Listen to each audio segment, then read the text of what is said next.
मैं अक्सर क्लास में उनसे क्वेश्चंस करता था स्टॉक मार्केट के बारे में। वो कहते थे कि तू पैसे लाए नहीं? मैंने कहा नहीं सर। वो कहते थे जब पैसे लगाओगे तब मुझसे बात करना। मैं घर गया, मैंने जाके अर्जी की जी 2 लाख रुपया मुझे दे दें। मैं चला गया स्टॉक एक्सचेंज, मैंने अकाउंट 4 लाख दिरहम का उस टाइम मुझे नुकसान हुआ। अब तो तब तो दिरहम सस्ता था, अब दिरहम भी काफ़ी महंगा हो गया। बिल्कुल। तो मुझे बड़ा छोटी एज में धचका मिला, लेकिन यह कि मैंने कोशिश किया कि उसके मेरे ऊपर पॉजिटिव इफेक्ट्स हैं आपको। अब जीबी के अंदर मेरे जितने दोस्त भी गिलगित बल्तिस्तान जा रहे हैं, हालांकि इन्फॉर्मेशन सारी ऑनलाइन अवेलेबल है, लेकिन फिर भी वो मुझे या अपने किसी जानने वाले को कॉल करके रोड का भी पूछते हैं, होटल में जिसका नाम सुना भी होता है उसका भी पूछते हैं आपका एक्सपीरियंस कैसा रहा। हमें बहुत ज्यादा तसल्लियां चाहिए ना। एक मैं वाकया ऐड करता हूँ, बात थोड़ी लंबी हो गई। उसने 2 दुम्बे लिए वली भाई। उसने उन दोनों को एक अलग अलग फेसिंग केज में कैद किया। उसमें उसने सेम डाइट दी, सेम पानी दिया, सब कुछ सेम एनवायरनमेंट है। एक के सामने उसने सिर्फ भेड़िया खड़ा कर दिया। आफ्टर अ फ्यू मंथ्स देखा जिसके सामने भेड़िया था उसका साइज 1/3 था, जो दूसरा था उसका 3 गुना ज्यादा था। अब वही बात है कि यार माहौल का बड़ा। तो 3 मेजर सड़कें, एक बाबूसर वाला रास्ता है, एक कराकरा मांगे, एक चित्राल वाला है। ये 3 सड़कें हैं और 22-23 करोड़ आवाम है। आप इमेजिन करें। तो कहता है कि यार कितने हैगी महंगाई, सानू तो नहीं नजर आती। कहता जी मेरे वालिद साहब हज करन गए सी ते असीं 2 मज्जां वेचीआं। 20,000 दी एक मज वेची, 40,000 च हज करके आ गए। ते हुण जेड़ा मेरा पुत्र हज करन गया ते फिर असीं 2 मज्जां वेचीआं, एक 6 लाख दी वेची, दूसरी भी 6 लाख दी वेची, 12 लाख च हज करके आ गए। इजिप्ट को देखेंगे आप, देखेंगे श्रीलंका को देखेंगे, या आप टर्की को देखेंगे। आप इन तीनों मुल्क को देखें, इन तीनों मुल्क के हालात पाकिस्तान से ज्यादा बुरे नहीं है, मतलब ज्यादा डिफरेंस नहीं है। श्रीलंका तो डिफॉल्ट कर चुका है। Wahab, thank you very much for joining. काफी अरसे से वहाब के साथ मेरा इंट्रोडक्शन चल रहा था, कुछ हमने टू एंड फ्रो व्हाट्सएप के ऊपर बात चल रही थी, इंस्टाग्राम पे बात चल रही थी। इवेंचुअली काफी अरसे बाद जो है वो एक टाइम ऐसा सिंक हुआ कि हम लोगों ने एक दूसरे के साथ एक कॉल पे ले ली। और इस कॉल का ना सिर्फ ये कि मुझे इसलिए इंतजार था कि मैं एक पॉडकास्ट रिकॉर्ड कर लूं, अपार्ट फ्रॉम दैट मुझे वहाब का जो कंटेंट है वो बहुत जबरदस्त लगता है। It is so engaging. Actually मैंने नॉर्दर्न एरियाज लास्ट अगस्त में गया था, तो मैंने वहां से वहाब को थोड़ा सा देखना शुरू किया था, क्योंकि मैं थोड़ा सा खुद एक्सप्लोर कर रहा था। लास्ट टाइम मैं हुंजा वगैरह गया था, तो उसके बाद से मैंने फिर इंस्टाग्राम के ऊपर वहाब ने मुझे फॉलो किया, तो मैंने फौरन उनको रिप्लाई किया। मैंने कहा यार वेरी गुड, ये तो मैं उसी वक्त उनकी वीडियोस देख रहा था। खैर, अभी हम बहुत बातें करेंगे वहाब से regarding YouTube, regarding his passion about travelling, गाड़ियों के बारे में और इस तरह की चीजों के बारे में। तो Wahab, thank you very much for joining. कैसे हैं आप? सर आई एम गुड, आप कैसे हैं? Finally so good to see you. मुझे खुद बड़ा इंतज़ार था जब आपने ये आइडिया बताया कि यार इस तरह से हमारा एक पॉडकास्ट सेटअप करते हैं, तो मैं बड़ा एक्साइटेड था आपसे। और मुझे कन्वर्सेशन करने में एक्साइटमेंट ये है कि आपके और मेरे इंटरेस्ट में काफ़ी चीज़ें कॉमन हैं, और फाइनेंस के हवाले से, ट्रैवलिंग के हवाले से। तो good to see you and good to be on your show. जबरदस्त यार, जबरदस्त। बिल्कुल ऐसे ही है यार। मुझे आई लाइक योर कंटेंट, क्योंकि वो बड़ा नेचुरल सा होता है। कल मैं अपनी फैमिली के साथ मेरे बेटे भी हैं, वो भी देख रहे होते हैं, तो उनको भी दिखा रहा था। वो खास तौर पे वो जो बर्गर वाली वीडियो थी वो बहुत मतलब मजे की थी। तो उसमें जो आइडिया था ना कि 4 लोग जा रहे हैं और वो क्वार्टर बर्गर ले रहे हैं, और वो किस तरह से ले रहे हैं, मैं यही सोच रहा था कि यार अगर भूख लग रही है तो फिर क्वार्टर बर्गर में तो पता भी नहीं चलेगा। लेकिन it is a good idea कि वो आप 10 बर्गर खाएं और उसके बाद उसका जो है ना रेटिंग करें उसको। तो it was a very nice idea. तो वो बस मेरे माइंड में एक थोड़ा सा नया यार, आइडिया आया। हाँ, हालांकि मैं फूड व्लॉग्स बनाता नहीं हूँ, लेकिन एक्सपेरिमेंट्स मेरे चैनल पे हमेशा एक्सपेरिमेंट्स ही हो रहे होते हैं। बस जिस चीज़ का जब मूड होता है तो उस तरह की वीडियो बना लेते हैं। और मेरी कम्युनिटी का भी मैं शुक्रिया अदा करता हूँ उनका कि वो आगे से सपोर्ट कर देते हैं अगर जब भी मैं कोई नई चीज़ उनके साथ शेयर करता हूँ। तो ये एक इस तरह का आइडिया था। इंशाल्लाह इसके ऊपर भी थोड़ा सा आगे काम कर रहे हैं, क्योंकि ट्रैवल करना हर टाइम पॉसिबल नहीं है। मेरा मेन बिल्कुल, पैशन और बिल्कुल। इंटरेस्ट जो था वो ट्रैवलिंग से रिलेटेड था। हालांकि मैं यूट्यूब पे रीज़न भी सिर्फ यही था कि मैं लोगों को बताता हूँ I am a traveller come YouTuber, not a YouTuber come traveller. लेकिन ये राइट। ऑटोमोबाइल्स का, फूड का और फाइनेंस का मेरा दिल बड़ा करता है, लेकिन अभी तक मैंने छेड़ा नहीं है अपने चैनल पे, क्योंकि सारी ज़िंदगी हमारा भी लाइफस्टाइल यही बिजनेस से रिलेटेड गुजरा है। अगर शुरू से चलें कि लेट्स से कहाँ, अगर 2 मिनट के अंदर अपना इंट्रोडक्शन दें, अगर आपके कहाँ से स्टार्ट किया, स्कूलिंग कहाँ थी, उसके बाद फिर वो इस पॉइंट पर कैसे पहुँचे? तो जी वली भाई मेरी पैदाइश लाहौर की है, और हमारी फैमिली जो है वो जट फैमिली है, फैसलाबाद से बिलोंग करते हैं, तो एग्रीकल्चर का भी हमारा बैकग्राउंड है। मेरे वालिद साहब का सारी ज़िंदगी डीएचए लाहौर में रियल एस्टेट का बिजनेस रहा है। जब से डीएचए की इब्तिदा हुई है तब से लेके अब तक उनका पॉलिटिक्स से भी ताल्लुक़ रहा है। कैंटोनमेंट बोर्ड, जो वाल्टन कैंटोनमेंट बोर्ड है लाहौर में, उसके वो इलेक्टेड मेंबर भी रहे हैं 6 साल तक। और मेरी स्कूलिंग डीएचए में थी, डिफेंस पब्लिक स्कूल से। फिर मैंने मैट्रिक किया, वहीं से मैंने एफएससी की। एफएससी के बाद मैंने बैचलर्स ऑफ बिजनेस एडमिनिस्ट्रेशन किया लाहौर में, यूनिवर्सिटी ऑफ सेंट्रल पंजाब से। अच्छा, वो बिजनेस पढ़ने की उस टाइम पे मुझे इतनी एक्साइटमेंट थी, उस टाइम पे नहीं, अगर मैं दोबारा उस टाइम पे जाऊं तब भी मुझे एक्साइटमेंट हो, क्योंकि हमने सारी ज़िंदगी अपनी फैमिली में, मेरी फैमिली में कभी किसी ने जॉब नहीं की।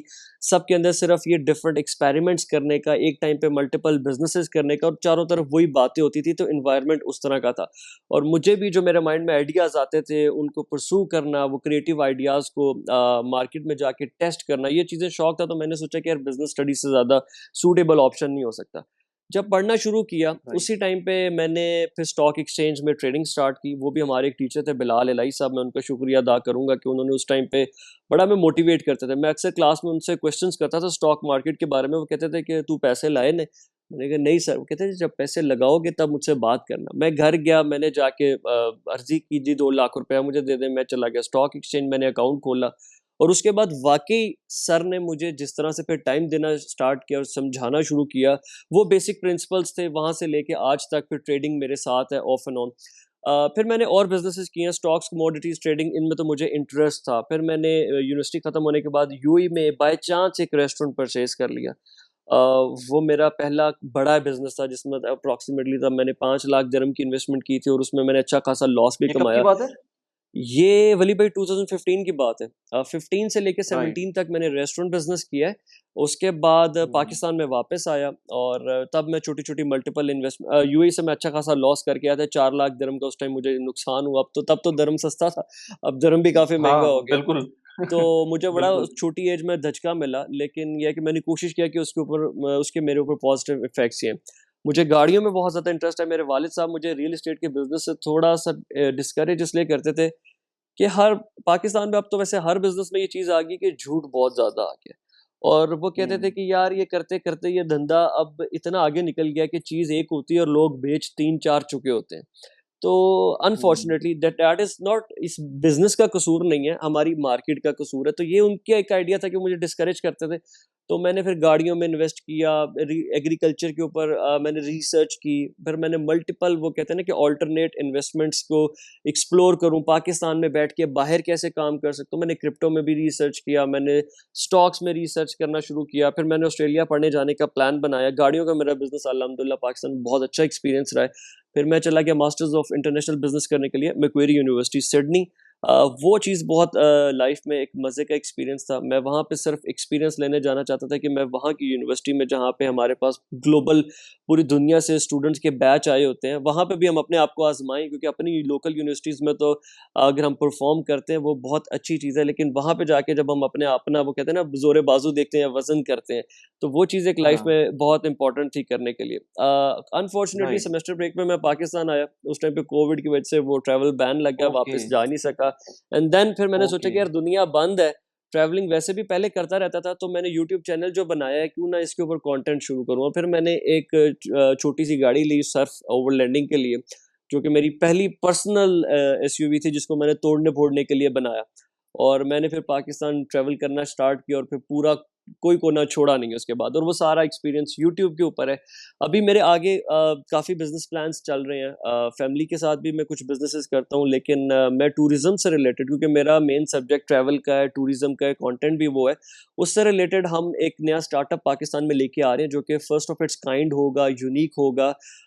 Hotel booking platform versus hotel marketing company, इन दोनों आइडियाज़ को मिक्स करके एक हाइब्रिड सोल्यूशन हम इस पे काम करें। इंशाल्लाह ये कंप्लीट होगा तो वो ज़रूर आपके साथ एक अलग से उसके लिए सेशन रखेंगे, जिसमें उस पे पूरी आपको ब्रीफिंग दिखाएंगे और आपके व्यूअर्स के साथ भी शेयर करेंगे। बिल्कुल, तो ये अभी ये जो स्टार्टअप है ये मतलब किस स्टेज पर है? मतलब अभी इसके अंदर कितना टाइम है या कुछ है इसके अंदर जो सब्सटैंशियल काम हो चुका है? इसमें जो है ना, इसके इनिशियल काम तो सारे हो चुके हैं। इसमें जो मेन टाइम टेकिंग काम है, इसमें कंटेंट बहुत इन्वॉल्व है। इसमें हाँ। जो मीडिया है, कंटेंट है, और इसमें हम ये कर रहे हैं कि इस वेबसाइट को और इस इनिशिएटिव को जब लॉन्च करेंगे, इसमें एक सेक्शन हमने मेंबर्स ओनली रखना है। और मेंबर्स जो हैं दे आर पेड मेंबर्स, तो उनको इन रिटर्न काफ़ी ज़्यादा ऐसे एडवांटेजेस मिलेंगे जो रेगुलर ट्रैवलर्स को या रेगुलर वेबसाइट यूजर्स को नहीं मिल सकते। तो इस पे हमें कंटेंट बहुत ज़्यादा चाहिए, वीडियोस बहुत ज़्यादा हैं, मीडिया बहुत ज़्यादा बन रहा है और उसमें ट्रैवलिंग इन्वॉल्व है। तो उसके ऊपर तकरीबन 1 से 2 महीने मज़ीद दरकार है। उसके बाद इंशाल्लाह इस समर में ही हमारा प्लान था कि हम समर से पहले लॉन्च कर देते क्योंकि ट्रैवल सीज़न आ रहा है। लेकिन somewhere in middle of summer हम इसको पब्लिकली ले आएँगे। तो इसके अंदर मैं जो इमेजिन कर रहा हूँ ये जो जिस तरह का पोर्टल होगा ये इस तरह का होगा जिसके अंदर जैसे booking.com है, उस तरह की कोई चीज़ जी होगी सर। या उससे कोई नेक्स्ट लेवल होगी कोई चीज़? देखिए ये वो बिल्कुल यही बात है, booking.com का ही आइडिया होगा लेकिन उससे थोड़ा-सा एडवांस होगा क्योंकि booking.com होटल्स लिस्ट करता है, आपको सर्विस प्रोवाइड करता है लेकिन उन होटल्स को मार्केट नहीं करता, डिफरेंट मीडियम्स पे ठीक है। जाके। और हुँ, booking.com और ट्रिप, अब देखें आप इन सब मॉडल्स का ना थोड़ा-थोड़ा डिफरेंस है। ट्रिप एडवाइज़र जो है वो और तरह से काम कर रहा है, booking.com और तरह कर रहा है, एयरबीएनबी और तरह से कर रहा है। अब ये सारी जो इंटरनेशनल जायंट्स हैं, इनके पाकिस्तान में ऑफिसेज़ तक नहीं है। तो हम हुँ, पाकिस्तान में रह के जब इनको यूज़ करते हैं, हमारे पास एक लिमिटेड एक्सेसिबिलिटी होती है। पाकिस्तान के हाँ, अंदर एक कंपनी जिसकी टीम्स प्रैक्टिकली, फिज़िकली जाके होटल्स विज़िट करती हैं, उनको वेरीफ़ाई करती हैं, उनसे नेगोशिएट करके अच्छी डील्स लेके आती हैं। उन अच्छी डील्स का बेनिफिट हम कंज्यूमर को देते हैं और उसमें जो हमारे पास पेड मेंबर है, उसको हम ज़्यादा अच्छा बेनिफिट दे सकते हैं। हम ऑन कॉल असिस्टेंस देते हैं। फॉर एग्ज़ाम्पल मैं एक छोटी-सी बात बताता हूँ आपको। अब जीबी के अंदर मेरे जितने दोस्त भी गिलगित-बल्तिस्तान जा रहे हैं, हालाँकि इन्फॉर्मेशन सारी ऑनलाइन अवेलेबल है, लेकिन फिर भी वो मुझे या अपने हुँ, किसी जानने वाले को कॉल करके रोड का भी पूछते हैं, होटल में जिसका नाम सुना भी होता है, बिल्कुल, उसका भी पूछते हैं, आपका एक्सपीरियंस कैसा रहा? हमें बहुत ज़्यादा तसल्लियाँ चाहिए बिल्कुल, होती हैं। तो वो जो तसल्लियाँ हैं ना, बिल्कुल। वो हम सारी एक हाँ, प्रैक्टिकल वे में ऑर्गेनाइज़ करके ऑन कॉल लोगों के लिए अरेंज करेंगे। Customised tours, group tours, corporate tours, वो तो एक चीज़ फैसिलिटी है ही। ट्रांसपोर्टेशन सॉल्यूशन भी दे देंगे। होटल्स के अंदर हम थोड़ी-सी एक कहते हैं कि रेवोल्यूशनाइज़ करना चाह रहे हैं इस चीज़ को कि आप घर बैठे उस होटल की वीडियोज़ देख सकें, टूर्स ले सकें, उसका एक्सपीरियंस देख सकें और आपको उस होटल के साथ वो वाली डील मिले कंज्यूमर को जो कि बी टू बी का रेट होता है, वो बी टू सी पे भी आपको अवेल हो सके। अब उसमें देखें अच्छा। ना, अब हर चीज़ आपको फ्री में नहीं मिल सकती। अगर हम 10 बंदों से हर महीने 5-5 100 रुपया ले रहे हैं और हमें उसके एंड पे 5,000 रुपया जनरेट हम कर लेते हैं। अब उस 5,000 को हम यूज़ कर सकते हैं इन सम कॉर्पोरेट सॉल्यूशन में कि हम होटल्स के साथ अच्छी डील कर लें या अच्छी नेगोशिएशन करके उनसे अच्छा फेयर ले सकें, हम रूम्स एडवांस बुक कर सकते हैं। तो इसमें बहुत ज़्यादा डाटा इन्वॉल्व है, आप इन सारी चीज़ों को बहुत अच्छी तरह से समझते होंगे कि अगर आप booking.com पे जैसे या पाकिस्तान के अंदर भी कुछ ऐसी वेबसाइट्स हैं, वहाँ से आप होटल बुक करना चाहते हैं, आपको मैक्सिमम 10% डिस्काउंट मिलेगा। इससे ज़्यादा प्रैक्टिकल हुँ, डिस्काउंट नहीं है। अगर वो लिखा हुआ आता है जब आप बुक करके पे करने पे आते हैं या आप काउंटर पे जाते हैं होटल पे, तो वो घूम-घुमा के 10% से आपको एक्सीड नहीं होने देता।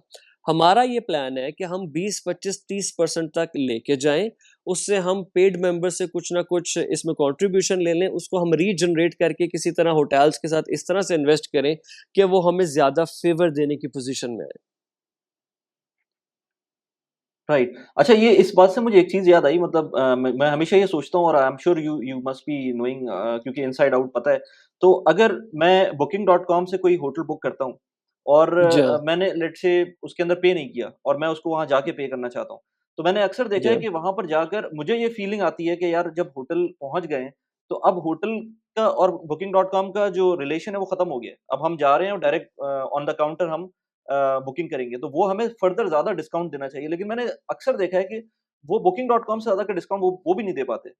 अगर इवन द काउंटर के ऊपर भी आप जा रहे हैं, लेकिन वो booking.com से ज़्यादा का डिस्काउंट नहीं दे रहा, तो उसका क्या रीज़न है? हालाँकि उनका तो मिडलमैन निकल चुका है। सर उसमें इस तरह से होता है ना कि फॉर एग्जांपल अगर एक होटल है उसका रूम के चार्जेस हैं 10,000 रुपीज़, ये उनके काउंटर पे चार्जेस हैं और वो यही चार्ज करते हैं। आप booking.com से होटल बुक करते हैं, आपको 9,000 का फेयर आ 9,000 के चार्जेस आ रहे हैं। अब booking.com आपके होटल के ऊपर एक ईमेल भेजती है कि जी मेरे पास ये बुकिंग आई है, आप इसको कंफर्म कर लें। वो कंफर्म करने के बाद booking.com को कांटेक्ट करते हैं। booking.com आप तक कंफर्मेशन, जिस तरह एयरलाइन का पीएनआर होता है, इसी तरह एक बुकिंग नंबर जनरेट करती है। वो बुकिंग नंबर लेके आप होटल चले जाते हैं, आप कहते हैं जी मैंने booking.com से यहाँ पे रूम बुक किया है और ये मेरा नंबर है। Booking number, right. और वो जो वहाँ पे काउंटर पे आपको रेट मिल रहा है उससे कम है। इवन दो कि आपके साथ खड़ा हुआ बंदा कहता है यार मुझे भी इस प्राइस पे चाहिए, तो वो कहेंगे कि जी आप booking.com के थ्रू बुक कर लें, काउंटर पे अभी ये वाला आपको नहीं मिल सकता। वहाँ पे B2B और अच्छा। B2C वाला जो डिफरेंस है वो वाली बात आ गई। अगर तो आप देखें जी कि booking.com को बायपास करके आ रहे हैं तो फिर आपको वही रेट मिलेगा जो वॉक इन कस्टमर को मिल रहा है। अब वो 10,000 है 9,000 है, वो उस टाइम पे जो भी अवेलेबल है वो वही मिलेगा। लेकिन booking.com पे या किसी और होटल बुकिंग साइट पे अक्सर चार्जेस कम इसलिए आ रहे होते हैं क्योंकि उन्होंने होटल से डील की होती है B2B के रेट की, कि जी आपने हमें 10% या 20% डिस्काउंट देना है या आपने हमें कमीशन देनी है, हम आपको बुकिंग्स ला के देंगे। अब ये booking.com का उसकी मर्जी है कि वो आपको अब 10% जो उसको सारा का डिस्काउंट मिला सारा। वो सारा आपको हाँ। दे दे, या आपको 5% दे, राइट। या आपको 2% दे। और अगर आप पेमेंट सारी राइट। booking.com के थ्रू नहीं भी करते या किसी और वेबसाइट के थ्रू, तो होटल के अंदर आपने कैश पेमेंट दी है, by the end of month जो बुकिंग पोर्टल है वो होटल के साथ अपना हिसाब करेगा, जी मैंने तो 10 कमरे इस दफ़ा आपसे बुक किए हैं, उन 10 कमरों का ये मेरा कमीशन बनता है, ये आप मुझे वापस कर दें। तो इस तरह से होता राइट। है कि ये B2B और राइट। B2C का रेट का जो फ़र्क है। जैसे प्रॉपर्टी डीलर खुद एक डीलर से चीज़ लेता है तो उसका रेट और है, जब वो कहता है कि मैंने आगे कस्टमर को देना है तो वो रेट और है। जितने डीलर इन्वॉल्व होते जाते हैं उतनी कमीशन बढ़ती जाती है, और पे कमीशन राइट। जो है वो कंज्यूमर ने करनी है। ठीक है, सही है। अच्छा, ये तो अभी स्टार्टअप है ना, स्टार्टअप के अंदर तो अभी पैसे बर्न ही हो रहे होंगे और उसके बाद भी शुरू में भी बर्न होंगे।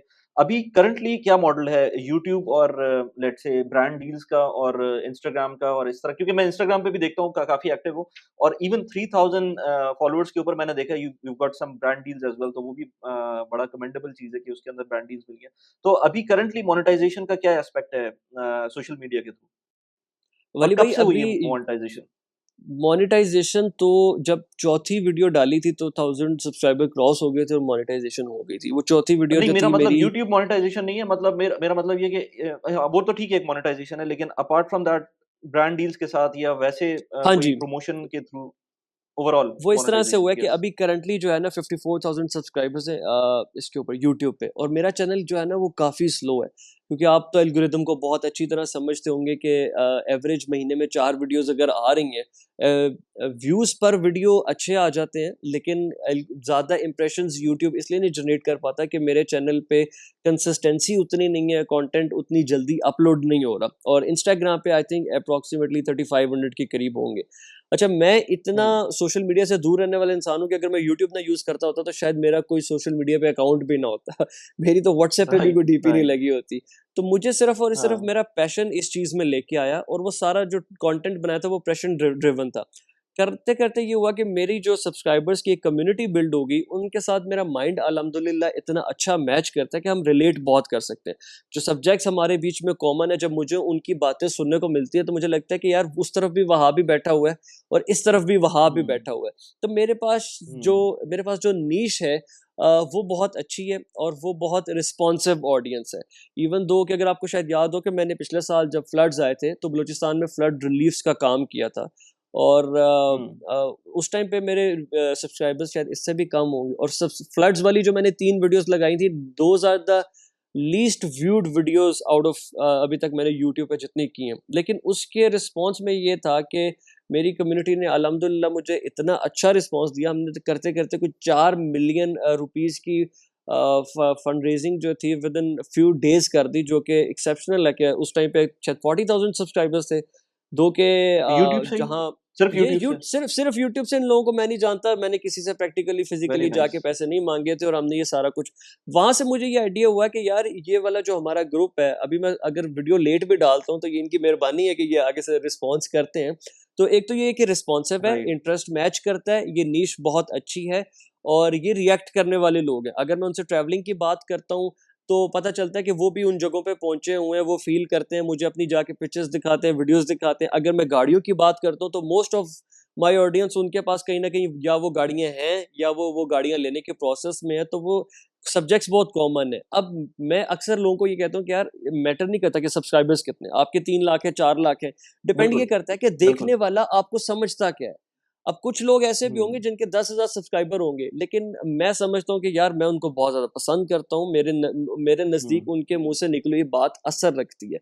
कुछ लोग हैं जो कि बिल्कुल। 4 लाख सब्सक्राइबर्स पे बैठ के इर्रेस्पॉन्सिबल हरकतें कर रहे हैं, उनका कंटेंट वो मतलब सस्टेनेबल नहीं है, रिस्पॉन्सिबल नहीं है, सोसाइटी की वैल्यू से मैच नहीं करता, तो ब्रांड्स ज़रा उन पे रिलाय कम करेंगे। तो जब मैंने 50,000 का जो सब्सक्राइबर का मतलब है कि फिगर टच करना शुरू की, तो फिर मुझे ब्रांड्स ने अप्रोच करना शुरू किया। अल्हम्दुलिल्लाह अभी मैं ये कह सकता हूँ कि पाकिस्तान में 54,000 सब्सक्राइबर पे शायद मैं सबसे ज़्यादा पैसे कमा रहा हूँ। दो कि मेरा ट्रैवलिंग एक्सपेंस थोड़ा ज़्यादा है, तो यूट्यूब सिर्फ जो है ना, जो यूट्यूब से पैसे आते हैं, जो ब्रांड से पैसे आते हैं, इससे सिर्फ मेरा ट्रैवलिंग एक्सपेंस मैनेज हो पाता है। मैं पर्सनली इन पैसों को उसके अलावा किसी और काम के लिए यूज़ नहीं कर सकता। लेकिन मेरे लिए खैर वो भी काफ़ी है, क्योंकि मेरा यूट्यूब का पर्पज़ और एम और गोल डिफरेंट है। पैसा उसमें एक बाय प्रोडक्ट है। लेकिन अल्हम्दुलिल्लाह कि मेरे पास वही बात है कि होटल्स लाइन से रिलेटेड, टूरिज़्म से रिलेटेड और कुछ पर्सनल प्रोडक्ट से रिलेटेड ब्रांड्स काफ़ी ज़्यादा हैं, और इंशाल्लाह कोशिश सिर्फ ये करनी है कि मैं उन ब्रांड्स के साथ काम करूँ जिनके साथ साल बाद भी कर सकूँ, 2 साल बाद भी कर सकूँ, लॉन्ग टर्म में, बजाय इसके कि रोज़-रोज़ ब्रांड चेंज करने की तरफ हम जाएँ, और एसोसिएटेड प्रोडक्ट्स हो जाएँ तो बिल्कुल। ज़्यादा बेहतर है। बिल्कुल ऐसे ही। अब मुझे थोड़ा-सा एक आइडिया है मतलब वैसे तो क पाकिस्तान की ऑडियंस का मुझे आइडिया है जो सीपीएम का होता है यूट्यूब का पाकिस्तान का वो ऑलमोस्ट कोई मेरे ख़्याल से $2 $2.5 का होता है एट मैक्स और उसमें आरपीएम और कम हो जाता है। सीपीएम कितना चल रहा होता है आजकल जैसे ट्रैवलिंग का चैनल है पाकिस्तान का तो उसमें कितना सीपीएम आता है? अच्छा, मज़े की बात ये है कि वली भाई अपने चैनल की ना ये खोल के चीज़ें मैं चेक ही नहीं करता। शुरू-शुरू में जब ये वाओ! चैनल मोनेटाइज़ ज़बरदस्त। हुआ ना, वो इसलिए नहीं किया, मैंने ये शुरू में रूल बनाया। मैंने कहा यार अगर ये मेरी एक्सपेक्टेशन से ज़्यादा होगा तो मैं शायद एक्साइटेड हो जाऊँगा, कम होगा तो शायद मैं ये छोड़ ही दूँगा। तो ऐसा क्यों ना करें हाँ। कि जब मुझे बहुत मैं मैटर ही नहीं करता कि लोग क्या कहेंगे, लोग सोचेंगे, और लोगों के कहने की वजह से नहीं करना, तो फिर इस चीज़ को नहीं देखते, हम चुप करके सिर्फ़ कंटेंट बनाते जाते हैं। अब मेरी ये कंसिस्टेंसी है हुँ, कि मैंने चैनल बनाया, उसके बाद डिसकंटिन्यू नहीं किया, छोड़ नहीं दिया। मोस्टली लोग कंटेंट बनाते हुए एक दिन छोड़ जाते हैं और उसके बाद वो पता नहीं चलता कि ये मेरी गलती है कि मैं बहुत डिलेज बीच में डाल देता हूँ, क्योंकि मेरी लाइफ में और काफ़ी ज़्यादा चीज़ें चल रही हैं, सोशल में बहुत ज़्यादा हूँ, और ट्रैवलिंग जो है वो यूट्यूब हुँ। पे आती है अप्रॉक्सीमेटली 25%। फैमिली के साथ अच्छा। काफ़ी ट्रैवलिंग होती है, कुछ दोस्तों के साथ बिज़नेस से रिलेटेड कुछ चीज़ें होती हैं, उसमें ट्रैवलिंग होती है। तो बस मैं कोशिश कर रहा हूँ कि अब क्योंकि कम्युनिटी थोड़ी-सी बड़ी हो गई है, दो कि बहुत से लोगों के लिए शायद 54,000 बहुत बड़ी फिगर ना हो, पर मैं बड़ा एन्जॉय करता हूँ। मुझे जो है वो डेली बेसिस पे लोगों के साथ कन्वर्सेशंस चल रही होती हैं, जिस सिटी में जाता हूँ वहाँ पे लाइक माइंडेड लोग मिल जाते हैं, दोस्ती, गपशप, ये सारी चीज़ें चलती हैं। तो मुझे यूट्यूब ने एक बड़ा अच्छा लाइफ़स्टाइल दिया, जैसा मैं इमेजिन करता था कि यार मुझे लाइफ़ इस तरह की फ्री बर्ड आइटिनरी वाली, कि जहाँ जाऊँ वहाँ हुँ, पे अपने हुँ, इंटरेस्ट वाले लोग मिल जाएँ, और डेली हम कुछ ना कुछ नया करें, प्रोडक्टिव करें। और इंशाल्लाह एक और हुँ। चीज़ जो मैं अपने चैनल पे बहुत ज़्यादा करना चाहता हूँ, वो ये है कि सोशल वर्क से रिलेटेड जो पाकिस्तान में कोई भी बंदा अच्छा सोशल वर्क कर रहा है, अगर मैं उसके साथ जाके कंट्रीब्यूट पैसे नहीं दे सकता उसको, तो कम से कम मैं उसकी आवाज़ बनूँ, मैं उसको उसका मैसेज आगे लोगों तक पहुँचाऊँ।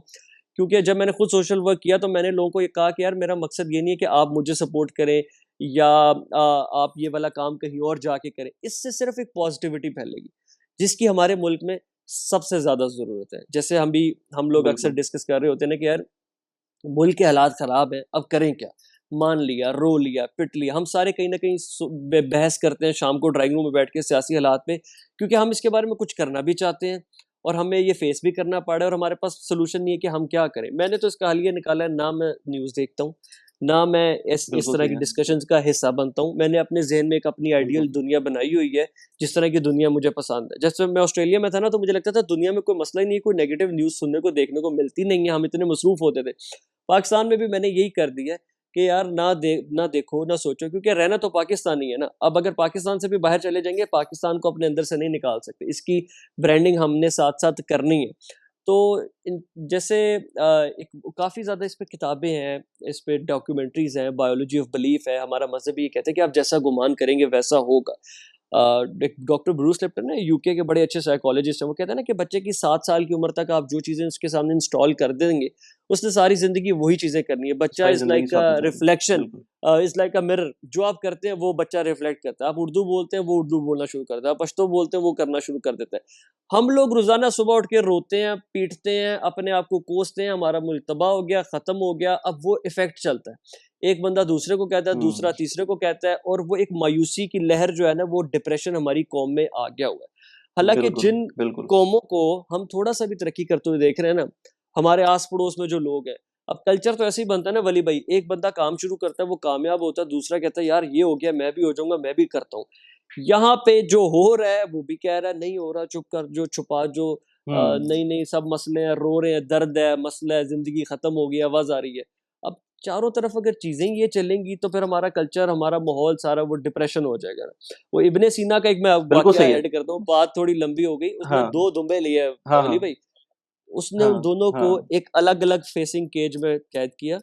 उसमें उन्होंने सेम डाइट दी, सेम पानी दिया, सब कुछ सेम एनवायरनमेंट है। एक के सामने उसने सिर्फ भेड़िया खड़ा कर दिया। आफ्टर अ फ्यू मंथ्स देखा, जिसके सामने भेड़िया था उसका साइज़ 1/3 था, जो दूसरा था उसका 3 गुना ज़्यादा था। अब वही बात है कि यार माहौल का बड़ा असर है। हम मोटरवे पे बिल्कुल अपनी लेन में जाते हैं, सीट बेल्ट लगाते हैं, जीटी रोड पे हम कहते हैं तेनू मैं थल्ले ला गड्डी, वेख लांगा। हाँ। बिल्कुल यार, ये कल्चर तो जो है ना वो बिल्कुल बड़ा मैं जो इम्पोर्टेंट बातें है। करता हूँ ना, ये बिल्कुल यही बातें मैं भी करता हूँ अपने चैनल पे भी कि हमें पॉज़िटिविटी नहीं छोड़नी चाहिए। वो ठीक है, जो भी मसले चल रहे हैं, अच्छा मैं उसकी एग्ज़ाम्पल अब देता हूँ। आई एम वेरी ग्लैड कि इस तरह की बातें आपसे सुनी मैंने, क्योंकि पाकिस्तान में नॉर्मली लोग पॉज़िटिव बातें बहुत कम कर रहे हैं। आजकल तो ख़ास तौर पे बहुत कम कर रहे हैं। अब जी मैं हाँ। हमेशा लोगों को यही बोलता हूँ, अच्छा मैं तो बाहर रहता हूँ ना, तो मुझे तो अगर मैं बात इस तरह की करूँ तो लोग ये भी कह सकते हैं, यार आप तो बाहर रहते हैं, आपको क्या पता? लेकिन मैं उसकी भी एग्ज़ाम्पल देता हूँ। अब जैसे आप पॉज़िटिव बातें कर रहे हैं, आपसे जी हाँ। बहुत ज़्यादा पैसे वाले लोग, बहुत ज़्यादा रिसोर्स वाले लोग, वो भी नेगेटिव बात कर रहे हैं और वो भी कहते हैं, यार पाकिस्तान में कुछ नहीं रखा है या पाकिस्तान से छोड़ के जाना चाहिए।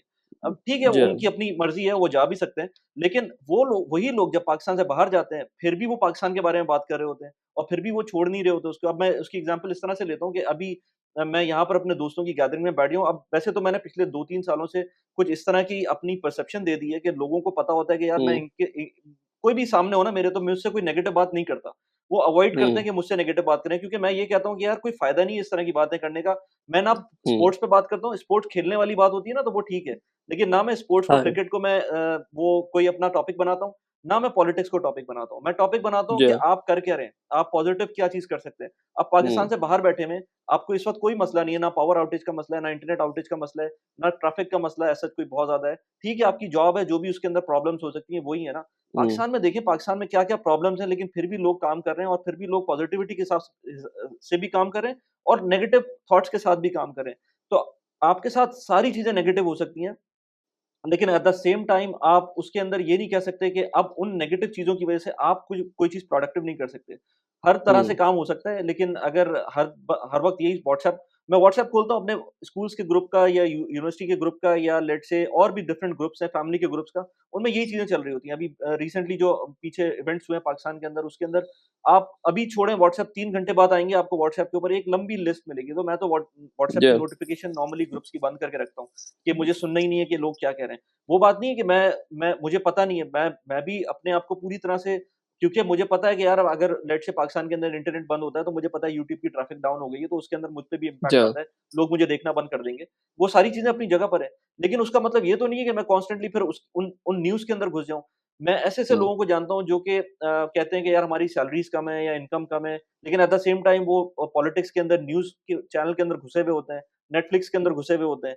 आप जी मैं हाँ। मना नहीं करता, आपको अगर करना है ये काम तो आप कर सकते हैं, लेकिन अगर आप एट द सेम टाइम ये कंप्लेन कर रहे हैं कि आपके पास इनकम आपकी कम है या आपके जी पास हाँ। टाइम नहीं मिल रहा है आपको, ये सब कुछ कंप्लेन करने के बाद आप ये भी कहते हैं कि यार मैं ये प्रोग्राम देख रहा हूँ या 1-1 घंटा टाइम ज़ाया कर रहा हूँ अपना पॉलिटिक्स के प्रोग्राम देखने, और इन जी हाँ। प्रोग्राम्स देखने का कोई फ़ायदा नहीं होता है। इन न्यूज़ चैनल का तो आप एक तरह से, बल्कि मैं अपनी अम्मी को भी कहता हूँ कि वो हकीकत टीवी टाइप की चीज़ें देख रही होती है, तो मैं कहता हूँ भाई आप जो है ना, इस तरह की चीज़ें जब देख रही हैं तो बेसिकली उनको पैसे पहुँचा रही हैं, क्योंकि आप एक तरह से उनका व्यूअर हैं। तो इस तरह की ऐसे ही है। चीज़ें करने का कोई फ़ायदा नहीं है। नेगेटिविटी अपनी ज़िंदगी से निकाल देनी चाहिए। एक चीज़ होती है पॉज़िटिव, जो टॉक्सिक पॉज़िटिविटी है, वो भी नहीं रखना चाहिए कि आपको हर वक्त अपने आप को पॉजिटिव रखें कि सब कुछ सही चल रहा है, मेरी जिंदगी के साथ सब कुछ ठीक है, वो हाँ, चीज भी सही नहीं है, उसे टॉक्सिक पॉजिटिविटी कहते हैं। लेकिन एट द हाँ जी, सेम टाइम खाम-ख़याली। नेगेटिविटी के दुनिया में क्या हो रहा है कि आपको वो कहते हैं ना यार, बहुत बड़ा मशहूर, मैंने अभी रिसेंटली एक कॉमेडी स्किट किसी का सुन रहा था, उसने बोला था कि दो मियाँ बीवी आपस में होते हैं, तो वो उनके दोस्त आपस में हस्बैंड से बात कर रहे होते हैं कि यार आप अपने घर के अंदर किन चीज़ों के ऊपर जो है ना बात करते हैं, और कहता है यार मेरा जो है ना बड़े लेवल के ऊपर मैं बात करता हूँ। मैं सिर्फ़ बड़े लेवल के जी। डिसीज़न्स लेता हूँ, या मैं बात करता हूँ कि यार अगर पाकिस्तान के अंदर इमरान खान की गवर्नमेंट आनी है, नहीं आनी है, वो मैं डिसाइड करता हूँ अपने घर के अंदर।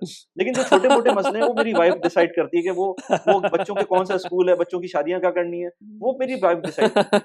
तो अब उस लेवल के ऊपर बात करें, मैं पॉज़िटिविटी वही बात है, पॉज़िटिविटी, नेगेटिविटी, तो मैं उस चीज़ के ऊपर बिलीव करता हूँ कि अपने आप को पॉज़िटिव रखें। हाँ, और एक और बात ये कि पाकिस्तान से बाहर आप जाते हैं, तो पाकिस्तान से बाहर जाकर आप ठीक है, पाकिस्तान के लिए परेशान हो, लेकिन आप ये भी तो देखें, आप नए मुल्क में आ गए हैं, आप नए मुल्क के अंदर उस प्रॉपर उस तरीके से न जाएँ। आप यूएस जाते हैं, तो आप वहाँ पर हुँ, कितने इंडियंस हैं जो पॉलिटिक्स के अंदर हैं, इंडियन पॉलिटिक्स में, कितने यूके में कितने ब्रिटिश पॉलिटिक्स के अंदर हैं, और कितने जी हाँ, पाकिस्तानी हैं उसके अंदर।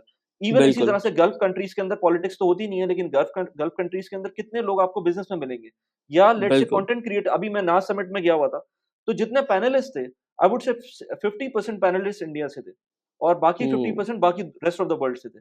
तो हम पाकिस्तान से तो कोई भी पैनलिस्ट नहीं था। मैं तो सिर्फ एज़ अ अटेंड ही गया था वहाँ पर। कोई उसमें हमने कोई पार्ट नहीं प्ले किया, लेकिन लेट्स से हमने नेटवर्किंग की।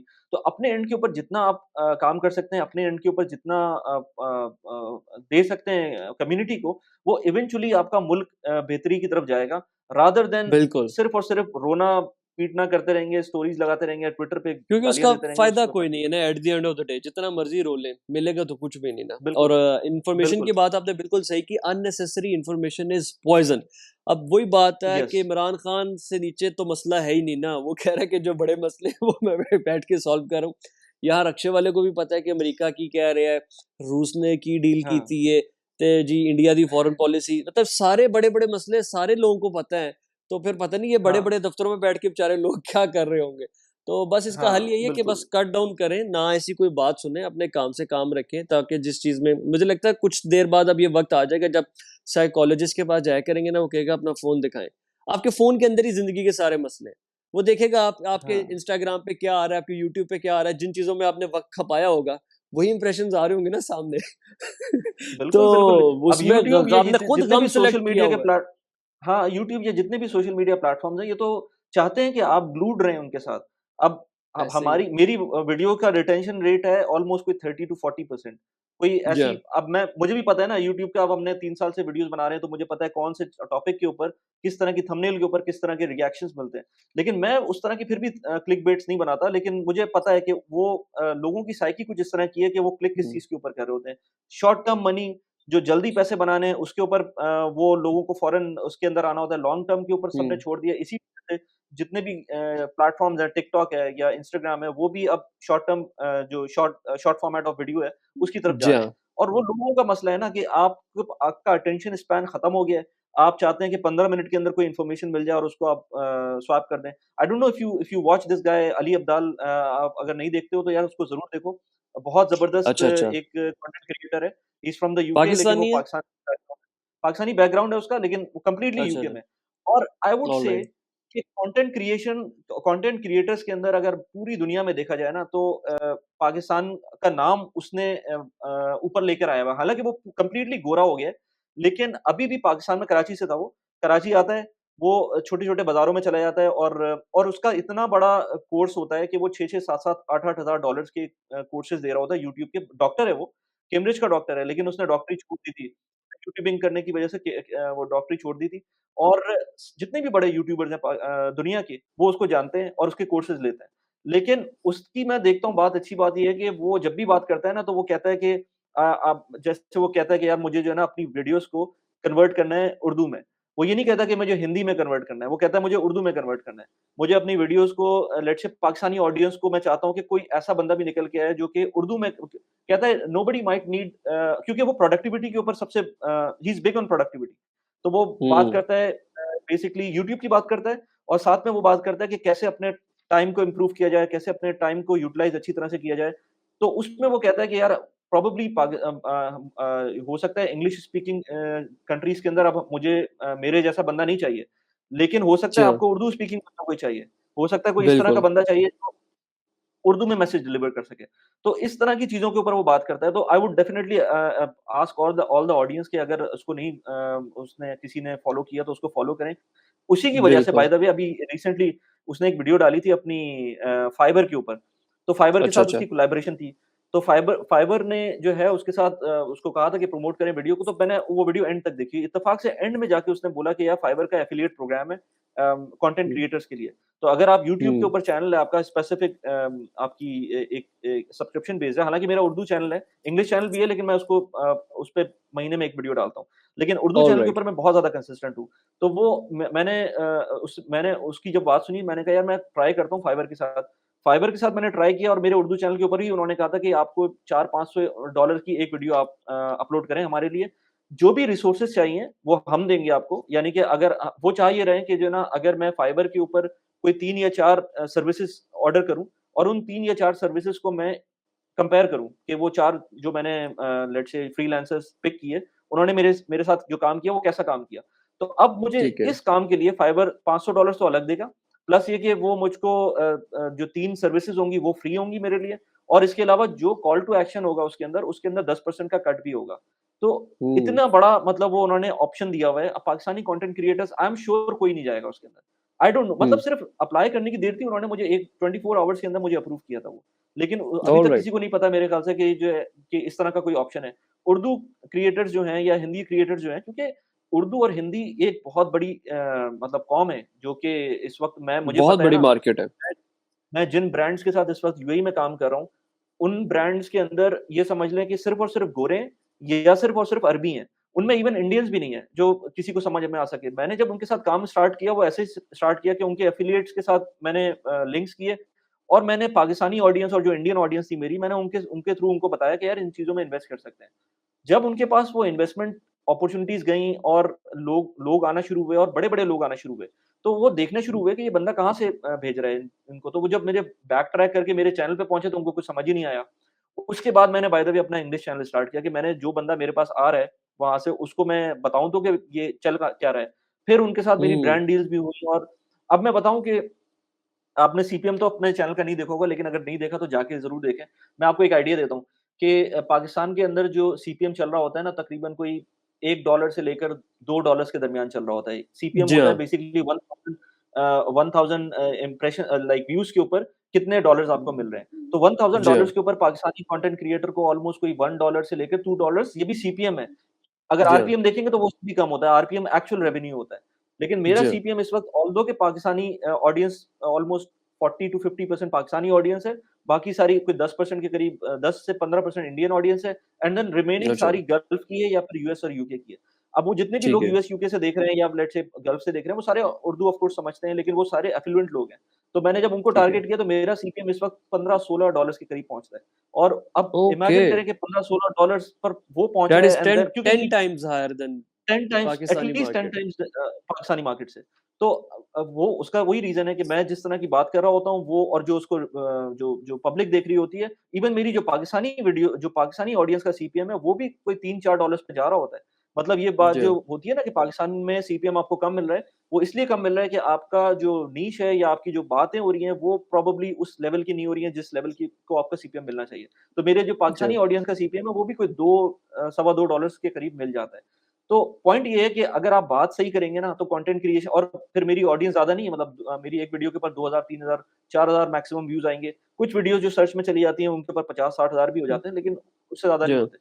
लेकिन एट द सेम टाइम मुझे मैं देखता हूँ कि इंस्टाग्राम फॉलोअर्स मेरे 800 हैं, लेकिन जो मुझे फॉलो कर रहे होते हैं, वो लोग होते हैं जो वाक़ई खुद कंटेंट क्रिएटर्स हैं। तो मुझे नॉर्मल जी हाँ, पब्लिक खुद फॉलो नहीं कर रही होती है। मुझे वो लोग फॉलो कर रहे होते हैं जिनके खुद यूट्यूब चैनल्स जो है ना 2000 सॉरी 20,000, 30,000, 40,000, 50,000 या इससे भी ज़्यादा सब्सक्राइबर्स के ऊपर हैं या इंस्टाग्राम फॉलोअर्स इस तरह के होते हैं। फिर मेरा बिल्कुल रियल ऐसे ही एस्टेट है। के अंदर भी यहाँ पर काम हुआ। तो ये बंदा अगर पॉज़िटिविटी के साथ आगे चलेगा, तो वो ऑटोमैटिकली जी हाँ, आपको लोग मिलना शुरू हो जाएँगे। मुझे कोई इंडियन आके ये नहीं बोलता कि यार आप पाकिस्तानी हैं, आप मुझे कभी भी कोई रेसिस्ट मुझे रिमार्क नहीं मिला यूएई में रहते हुए। हालाँकि यूएई में ये बिल्कुल, बिल्कुल। लोग रहते हुए यही बात करते हैं ना कि यार आपको थर्ड क्लास सिटिज़न है आप। लेकिन अब चीज़ें चेंज हो रही हैं। अगर आप अपने आप को एक लेवल के ऊपर लेकर आएँगे, तो आपको कोई इस तरह की बात आपको नहीं सुनने को मिलेगी। बिल्कुल, बिल्कुल ऐसी बात है। वो देखिए ना, ये आपके ऊपर है, डिपेंड करता है कि अब आपने वहाँ पे रह के कितनी चीज़ें की हैं, कितने काम किए, कितने एक्सपीरियंसेस किए हैं। आपने उस मिथ के ऊपर बिलीव नहीं किया और आपने अपने ट्रैक को फ़ॉलो किया, तो आपका एक्सपीरियंस टोटली डिफरेंट था। और यहाँ पे जो आपने बात की है, कितने ज़्यादा माशाल्लाह ब्रांड्स के साथ आपने जो एक्सपीरियंस किया है यूएई की मार्केट में।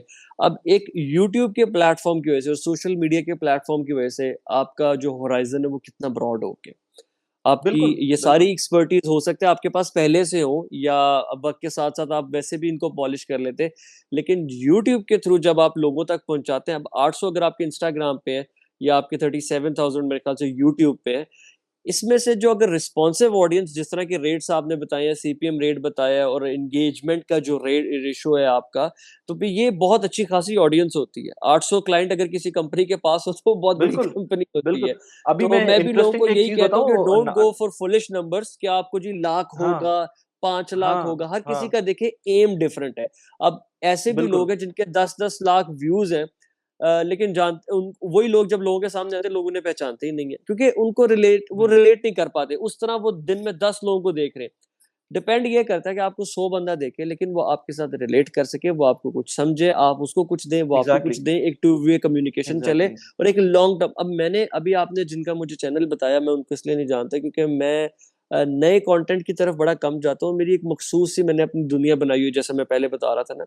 तो हुँ, 10-15 हुँ, हुँ। ट्रैवलर्स हैं जो कोई ऑस्ट्रेलिया में है, कोई यूएस में है, और कुछ 1-2 फाइनेंस के चैनल है, जिस तरह से मैं आपको भी देखता हूँ। तो ये मेरे रेगुलर व्यूअरशिप में है कि मैं इनको देख लेता हूँ। उसके अलावा मैंने अपना लिमिट किया हुआ है कि यार मैंने सोशल मीडिया, क्योंकि ये समंदर है ना, इसमें आप डुबकी हाँ, लगाते हैं, फिर आप हाँ, तैरते ही जाते हाँ। हैं।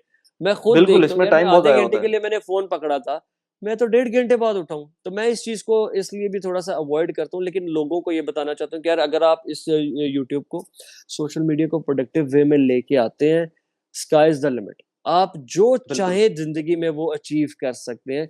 और वली भाई की बातें आप सुने, ये सारी इस चीज़ की गवाही देती हैं कि बस आप अपना एक मकसद, एम क्लियर कर लें, and you can achieve multiple things.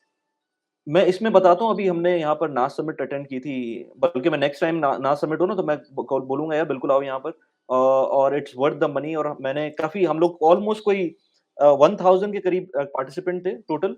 हमने पाकिस्तानियों का ऑलमोस्ट कोई 40 के करीब का ग्रुप व्हाट्सएप पे बन गया था हमारा, जिसमें अच्छा, काफ़ी अच्छा, लोग थे। अच्छा। हाँ, लेकिन 40 ही बने थे, मतलब उसमें हो सकता है लेट्स से 40 और हो जाएँ, लेकिन इससे ज़्यादा नहीं थे। तो लेकिन जो इंडियंस थे ऑफ कोर्स वो बहुत ज़्यादा थे। तो जितने भी वो लोग आए थे अच्छा उसमें जो सबसे टेक अवे जो मेरा था ना और जो मुझे पता था लेकिन मुझे रीअश्योरेंस मिल गई कि वहाँ पर हुँ, जो नुसैर है, वो और उसकी जो गर्लफ्रेंड है, उन लोगों ने काफ़ी ज़रूर, कीनोट दिया था और इसके अलावा और बहुत सारे इंडियन क्रिएटर्स भी आए हुए थे। उन्होंने सबने एक बात बोली थी कि आप व्यूज़ के पीछे नहीं भागें, क्योंकि आपको बिल्कुल। अ, आज आप लेट्स से जो अलीन है उसकी गर्लफ्रेंड नुसैर की उसने कहा था कि जब शुरू-शुरू में मैंने वीडियोज़ डालना शुरू की तो मेरे पास कम व्यूज़ आ रहे थे। फिर एकदम से कुछ हुआ तो 1 लाख व्यूज़ आ गए, 2 लाख व्यूज़ आ गए, फिर मिलियन व्यूज़ आ गए, फिर 5 मिलियन व्यूज़ हो गए। तो 5 मिलियन व्यूज़ के बाद मैं क्या करती उसके बाद? मतलब उसके बाद मेरे पास क्या ऑप्शन था?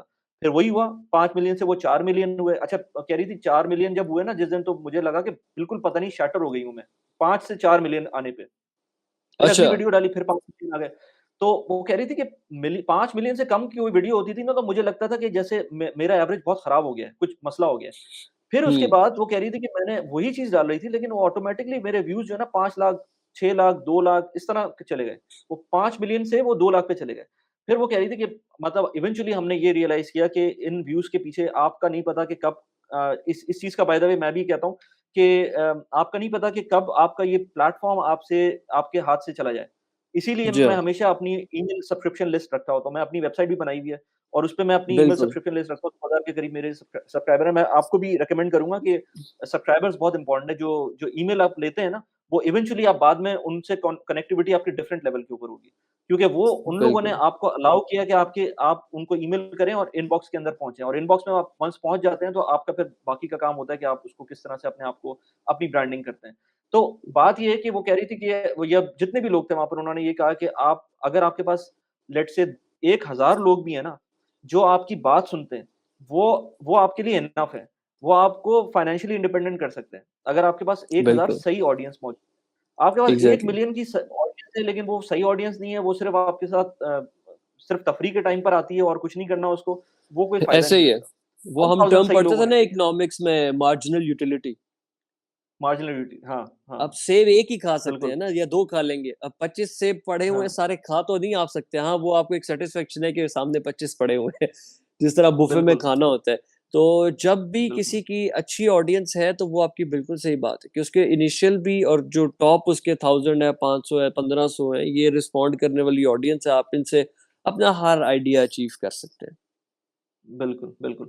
तो यार अब मतलब अब इस वक़्त सोशल मीडिया के अंदर पाकिस्तान के अंदर क्या सिनेरियो है? मतलब लोग मैं देख रहा हूँ कि बहुत सारे लोग वैसे by the way Dubai move हो रहे हैं, तो वो ऐसा कुछ है दिमाग में कि क्योंकि बहुत सारे लोग मूव हुए हैं अभी रिसेंटली। मेरा तो अगर आप मुझसे पर्सनली पूछें कि मेरे क्या प्लान्स हैं? हाँ, हाँ। वली भाई मैं पहले तकरीबन आप समझें कि यूरोप, अफ्रीका, मिडल ईस्ट में मैंने काफ़ी ट्रैवल किया रहा भी हूँ। यूएई में तो मैंने रेस्टोरेंट का एक्सपीरियंस किया, 2 साल मैं वहाँ भी रहा हूँ और बहुत कुछ मैंने सीखा, ऑस्ट्रेलिया में भी रहा हूँ। तो मेरी ना तबीयत ज़रा इस तरह की है कि मुझे हर 2-3 साल बाद एक मेरे दिल में आता है कि यार चलो किसी और नए दुनिया के कोने में चलते हैं। और जिस तरह वो हुँ, पुराने ट्रैवलर नहीं होते थे 700-800 साल पहले की हम स्टोरी सुनते हैं कि वो एक खत्ते में जाते थे, वहाँ पे कोई 2-3 साल लगा लिए, या आज के ज़माने में अगर कन्वर्ट करें तो 2-4 महीने वहाँ रह लिए, फिर आगे कहीं चले। परमानेंटली मैं पाकिस्तान में ही रहना चाहता हूँ। मैं ज़रा आउटडोर्स टाइप का बंदा हूँ, मुझे विलेज लाइफ़ बड़ी पसंद है, आउटबैक, एग्रीकल्चर और ऑफ ग्रिड लिविंग जो है नॉर्थ में, ये मेरे बड़े आइडियाज़ हैं। तो मेरे जो नशे का सारा सामान है वो पाकिस्तान में दस्तयाब है, लेकिन मुझे बाहर जो है वो सिर्फ़ यही है कि अभी मेरा नॉर्थ अमेरिका, साउथ अमेरिका और एंटार्क्टिका रहता है, तो मेरे कुछ ट्रैवल प्लान्स हैं इंशाल्लाह इस साल। ट्रैवल मैं ज़रूर करना चाहता हूँ, एक्सप्लोर करके कुछ शॉर्ट टर्म बाहर का, लेकिन परमानेंटली पाकिस्तान से बाहर रहना वो मुझे सूट नहीं करता। जब मैंने कोशिश भी की है तो मुझे सूट नहीं की। अच्छा, सही। अच्छा वैसे अगर मैं रिकमेंडेशन लेना चाहूँ कि पाकिस्तान के अंदर जैसे मैंने जो है ना पाकिस्तान के अंदर लेट्स से मैं कराची से हूँ, तो मैंने लाहौर देख लिया है, मैंने इस्लामाबाद देख लिया है, मैंने मल्टीपल टाइम्स देखा है बल्कि और फिर मैंने नारान कागान वगैरह भी देख लिया है, मैंने गिलगित-बल्तिस्तान के अंदर मैंने हुंज़ा देख लिया है और लेट्स से मैंने इस दफ़ा मैं नलतर भी गया था नलतर वैली गया अच्छा, था, अच्छा। बहुत ज़बरदस्त जगह है, वहाँ पर वो जो लेपर्ड रोड है, आई डोंट नो बनने इफ के यू बाद सीन गए थे या रोड बनने नहीं, से नहीं, पहले रोड नहीं गए थे? बनी थी। रोड नहीं बनी थी, अच्छा, बहुत ही अच्छा। खतरनाक अब रोड बन थी गई वो। हुई है, अब आई डोंट अब नो रोड बन अच्छा गई है, बन गई है? Total road. हाँ, तो मैं वो अभी अब वो स्नो भी में खराब गया हो हूँ, जाएगा टोटल बेचारा। रोड। तो वो तो खराब हो जाएगा फिर। वो जगह खराब हो जाएगी वो नहीं, तो हम लोग वहाँ यही पे बोल क्योंकि रहे थे, वो कुछ आर्मी इदारों की भी इंस्टॉलेशन है। वहाँ पे कुछ हाँ, फैसिलिटीज़ हाँ, हैं, हाँ, तो हाँ, वो हाँ। ज़रा इतना ज़्यादा नहीं अब्यूज़ हो सकती। अच्छा, लेकिन ये है कि हमारा पूरा ही नॉर्थ रिस्क पे है। जितना हमारा मैं पाकिस्तान के लोगों को ये बताता हूँ कि यार हमारा आबादी का आप हिसाब लगाएँ कि 22-23 करोड़ तो हमें लगता है कि है, हो सकता है इससे ज़्यादा हो। ये बहुत बड़ी हाँ, अमाउंट होती है, ये बहुत बड़ी मार्केट बिल्कुल। होती है। हमारा आप साइज़ देखें ना नॉर्थ का, तो वो बड़ा छोटा है, वो कोई बहुत बड़ा एरिया नहीं है। तो हुँ, 22-23 करोड़ अवाम के लिए हमारे पास जगह नहीं है। अभी जितना तेज़ी से हमारी अवाम को ट्रैवलिंग का शौक आ रहा है, लेकिन हाँ, अनफॉर्चुनेटली शऊर नहीं आ रहा, रिस्पॉन्सिबल टूरिज़्म नहीं है। हुँ, ना हुँ, बिज़नेस प्रोवाइडर्स की तरफ से, ना कंज़्यूमर की तरफ से। ये भी एक चीज़ है कि because I care a lot for nature, मैं नेचर का बड़ा वो कदरदान हूँ, तो मेरा दिल करता है कि यार हुँ, इसको प्रिज़र्व करने के लिए और इसकी सेफ्टी, इसकी गार्डिंग, वो इसका गार्डियन बन के भी कुछ खिदमात दी जाए। तो जो टूरिज़्म से रिलेटेड हम स्टार्टअप ला रहे हैं, हमारी कोशिश है कि उसमें हम जितनी रिस्पॉन्सिबल प्रैक्टिसेज़ और उनकी प्रमोशन के लिए काम कर सकें, हम वो भी करें। तो 3 मेजर सड़कें हैं, एक बाबूसर वाला रास्ता है, एक कराकरम हाईवे, एक ठीक है, चित्राल वाला है। ये 3 सही है। सड़कें हैं और 22-23 करोड़ अवाम है। आप इमेजिन करें, कुछ भी नहीं है। ये हुँ। तो जब रश में जाते हैं तो ये चोक हो जाती हैं ये सारी सड़कें, यार तो हमारा तो मतलब पूरा एरिया ही कट ऑफ हो शॉक्ड जाता है। आई वाज़ शॉक्ड टू सी जो नारान का हाल था। मतलब मैं नारान 15 साल बाद गया था और मैं मतलब वो दिल रो रहा था कि यार जो और एक तो मैं ट्रैफ़िक में आप फँस गया था इमेजिन 2-3 करें कि 15 साल पहले नारायण कैसा होता था और उस टाइम पे वो हाँ, पीटीडीसी, वो तो बहुत पुराना है, मुझे खुद बचपन की बड़ी अच्छी यादें हैं वहाँ पे, वो बड़ा आपको स्पेस मिलती थी, आप अच्छी तरह एन्जॉय कर पाते थे।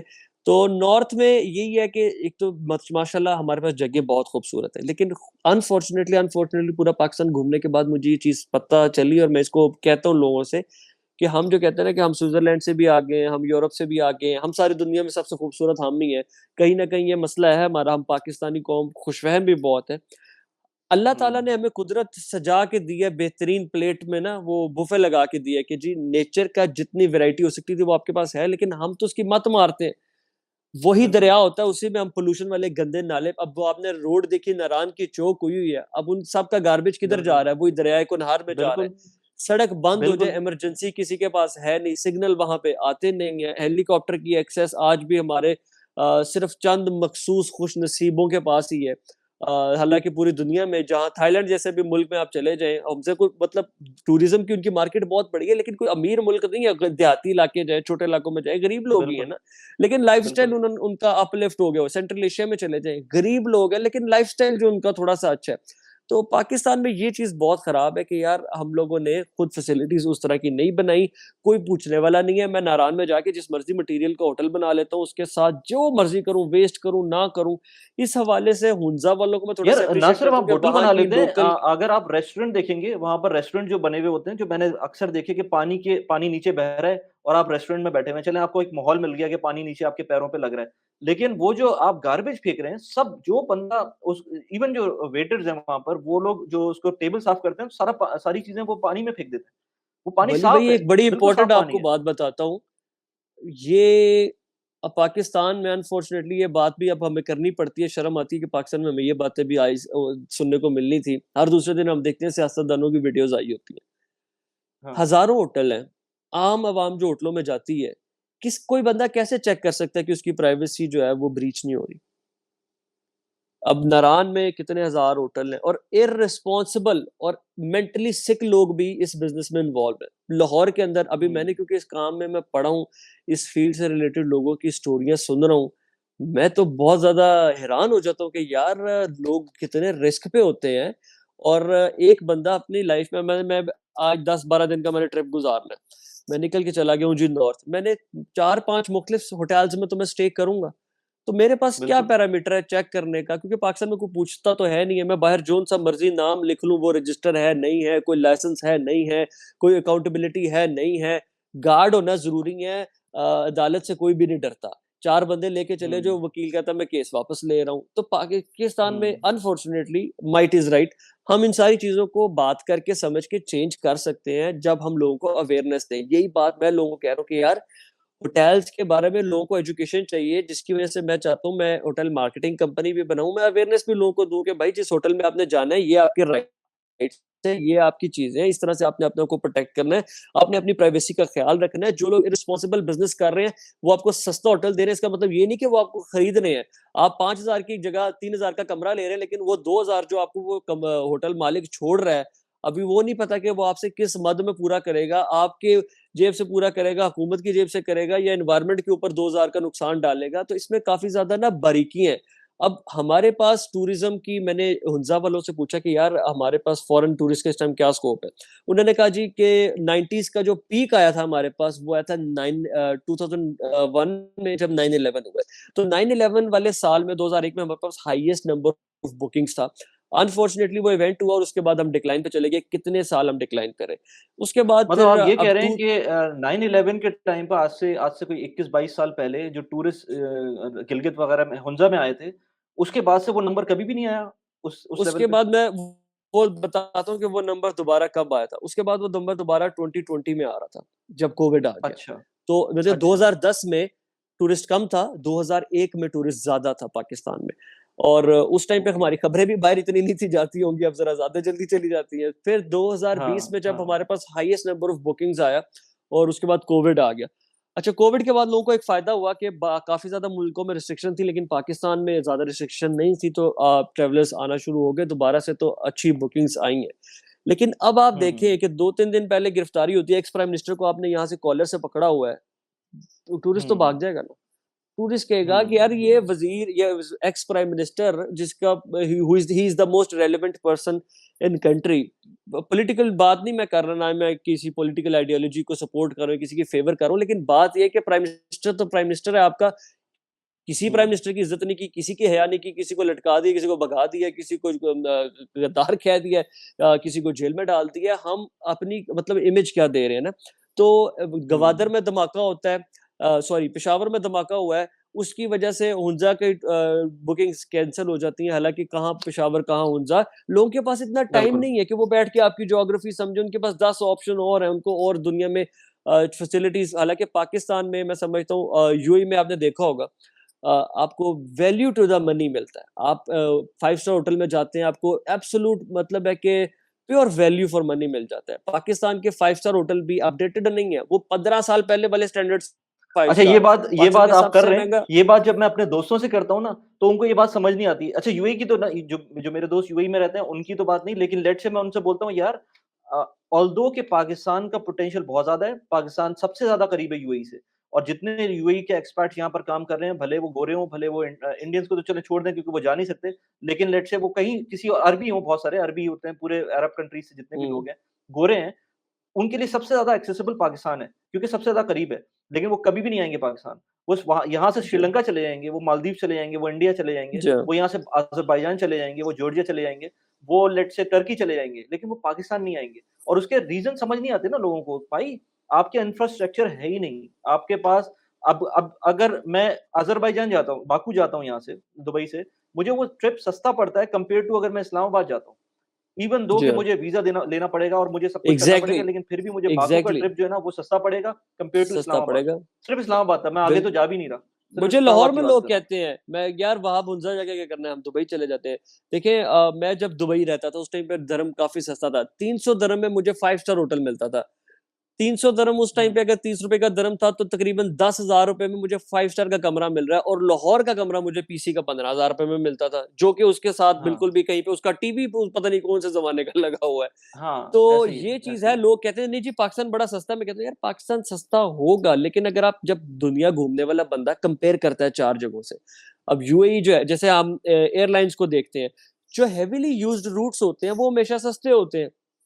बिल्कुल, पाकिस्तान से मैंने बिल्कुल। लंदन की फ्लाइट लेनी है, मुझे एक्सपेंसिव है, मैंने दुबई से लंदन की फ्लाइट लेनी है, बहुत सस्ती मिलेगी। क्यों? क्योंकि हब है और मोस्ट हेवीली यूज्ड रूट है, वहाँ से मुझे 10 ऑप्शंस मिल जाते हैं। तो इंटरनेशनल ट्रैवलर जो है वो इस चीज़ को देख रहा होता है। पाकिस्तान में हमें इन चीज़ों पे काम करने की ज़रूरत है। जो लोग मैंने पिछले कुछ दिन पहले एक रिज़ॉर्ट विज़िट किया था हुंज़ा में, और मुझे बड़ी खुशी हुई थी, तो मैंने ना उसकी तारीफ़ें ज़्यादा कर दी। अब लोगों को ये चीज़ भी होती है कि यार शायद हर तारीफ़ के पीछे पैसा होता है, पेड पेड ऐसा नहीं हाँ, होता। हाँ। हाँ, वो है जी ऑफ टू रिज़ॉर्ट। अब ऑफ टू रिज़ॉर्ट की कामयाबी ये है कि उन्होंने वली भाई हुंज़ा में 6 एकड़ के ऊपर एक रिज़ॉर्ट बनाया है। उन्होंने 40 से 45 करोड़ रुपए की इन्वेस्टमेंट की है।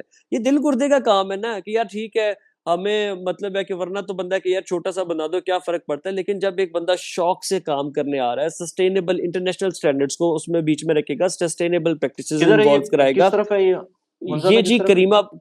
करीमाबाद में। लेकिन इनका सबसे बड़ा और मेरे ख्याल से अब तक की लार्जेस्ट फैसिलिटी इन्होंने इंट्रोड्यूस करवाई है, वहाँ पे 70 हट्स बनाए हैं, और सारे बड़े एनवायरनमेंट फ्रेंडली कंस्ट्रक्शन की है। ये रॉ लैंड पड़ी हुई थी स्लोप पे, एक भी दरख्त डैमेज किए बगैर इन्होंने ये सारी कंस्ट्रक्शन की है। मैं इस चीज़ से इम्प्रेस हुआ अच्छा, कि यार हमें ऐसे हुंज़ा हुंज़ा मॉडल्स का तो ये फॉलो फ़ायदा है ना, करने। हुंज़ा में तो थोड़ी-सी जो रेगुलेशंस है वो भी थोड़ी स्ट्रिक्ट है मेरे ख़्याल से, जो कि कंपेयर टू अगर आप बाकी के जगहों की देखें तो वो मैंने ये नोट किया वैसे। बड़े मज़े की एक बात है। आपको वली भाई हम इसकी लोग गए डिटेल थे आप पहले बताएँ, इसके मैंने आपकी बात हाँ, काट दी। जी, जी, एक आप चीज़ बताएँ बताता मैं। हूँ। नलतर हम लोग जिस दिन नलतर गए थे, हमने हाईएस्ट अपनी एक रखी हुई थी। तो हम नलतर गए थे, पूरी फैमिली, छोटी-सी फैमिली हमारी। तो वो हम लोग नलतर गए थे, नलतर में ऑफ कोर्स वो पूरा डस्टी था, वो जब वहाँ से बाहर आ रहे थे। पूरा नलतर अंदर तो अच्छा था, लेकिन जब रोड पूरी बन रही थी, हम उतर-उतर के बीच में उतरे भी थे, तो काफ़ी जूते-वूते खराब हो गए थे। हमारा ड्राइवर जो है हमको डायरेक्ट हुंज़ा में वो एक बड़ा मशहूर रेस्टोरेंट है, बहुत अच्छा रेस्टोरेंट है वो, वहाँ लेके चला गया। अच्छा, वहाँ लेके चला गया तो वो जब हम लोग गाड़ी से उतरे, तो मैं देख रहा हूँ गाड़ी के उतरने के बाद पूरी सड़क जो है ना हमारी जूतों से ब्लैक सड़क वो व्हाइट हुई हुई थी। हुँ, तो मुझे बड़ी अच्छा, हैरत हुई क्योंकि हम तो कराची से आए हुए हैं ना, कि कराची में तो हाँ, ये सोच भी नहीं सकते कि सड़क भी ब्लैक हो सकती है। तो मैंने उसकी वीडियो भी बनाई थी कि यार देखो, ये ये इतना स्टैंडर्ड है इसका कि वो काली हुँ, सड़क थी और हमारे जूतों से वो व्हाइट हुई है। तो हुंज़ा के तो ये स्टैंडर्ड है, लेकिन हुंज़ा से जैसी बाहर और हुंज़ा अगर कंपेयर करें लेट्स से कालाम ये से लेट्स से कागान या नारान से, तो ग्रीन नहीं है उतना, ग्रीन यही है कागान और नारान। लेकिन जो उसके जो सिस्टम बनाया हुआ है उन्होंने, वो जी अल्टीमेट है हाँ। और हुंज़ा के लोग भी बहुत अच्छे हैं। तो और इसलिए मुझे बहुत अच्छा लगा हुंज़ा। ये बात आपकी बिल्कुल सही है, और इसमें बड़ी डिटेल है जो मैं लोगों को एजुकेट करने की कोशिश करता हूँ। वही बात है जीटी रोड और मोटरवे का फ़र्क जो हम बता रहे थे। कल्चर बहुत मैटर करता है। आप एक सिस्टम बना देते हैं तो लोग जब उसके अंदर आते हैं तो उनको भी वो सिस्टम फ़ॉलो करना पड़ता है।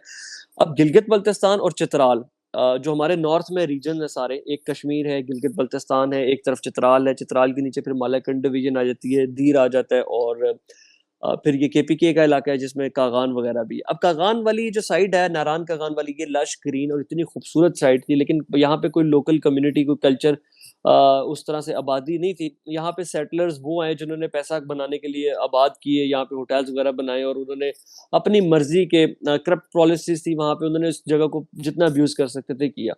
हालांकि जब आप देखें, जब बाबूसर आप जाते हैं, दुनिया के खूबसूरत तरीन नज़ारों में से आपको एक ना वो फील आती है बिल्कुल। जब आप उस रोड से जा रहे हैं, ग्रीन है, एक दफ़ा वो आपको लेक भी पूरी आती है जन्नत वहाँ पर नज़र आ उससे जाए। पहले ही। हाँ, हाँ, हाँ। गिलगित बल्तिस्तान का ये हुस्न है कि इसमें 3 डिवीजन है और 14 डिस्ट्रिक्ट है, जिसमें से एक डिस्ट्रिक्ट जो है वो हुंजा है। हुंजा जैसे आप डिस्ट्रिक्ट एंटर होते हैं और खजराप पास तक ये टोटल एक ही हुंजा है। इसमें अपर हुंजा अलग और लोअर हुंजा जो है वो इन्होंने अलग से डिवाइड किया हुआ है। हुंजा में एजुकेशन बहुत ज्यादा है, लेकिन ओवरऑल मैं आपको बताता हूँ, you will be surprised to know कि पूरे गिलगित बल्तिस्तान में लिटरेसी रेट जो है वो 90% अबव ही है, बाकी सारे हाँ, जिला आई में भी। Heard that. हुंजा में क्योंकि हाँ। टूरिज्म बहुत आता है तो वहाँ पे जरा पैसा ज्यादा है, वहाँ पे लोगों के पास जॉब्स अच्छी मिल जाती हैं, तो उसकी वजह से उनका थोड़ा सा लाइफस्टाइल अपडेटेड है। अब चित्राल में टूरिज्म नहीं है, लेकिन चित्राल में भी लाइफ लिटरेसी रेट बहुत अच्छा है और क्राइम जीरो है।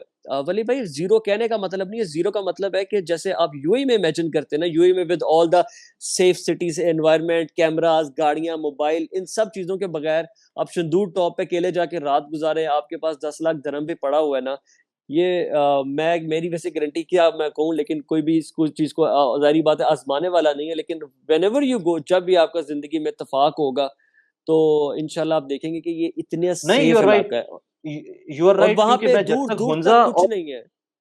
हाँ, हुंजा और जीबी जब तक था, मैं फैमिली के साथ, हम लोगों ने एक टाइम ऐसा भी था कि हम लोग एक एक 4 बजे के बाद हम लोग फ्री हो गए थे एक दिन।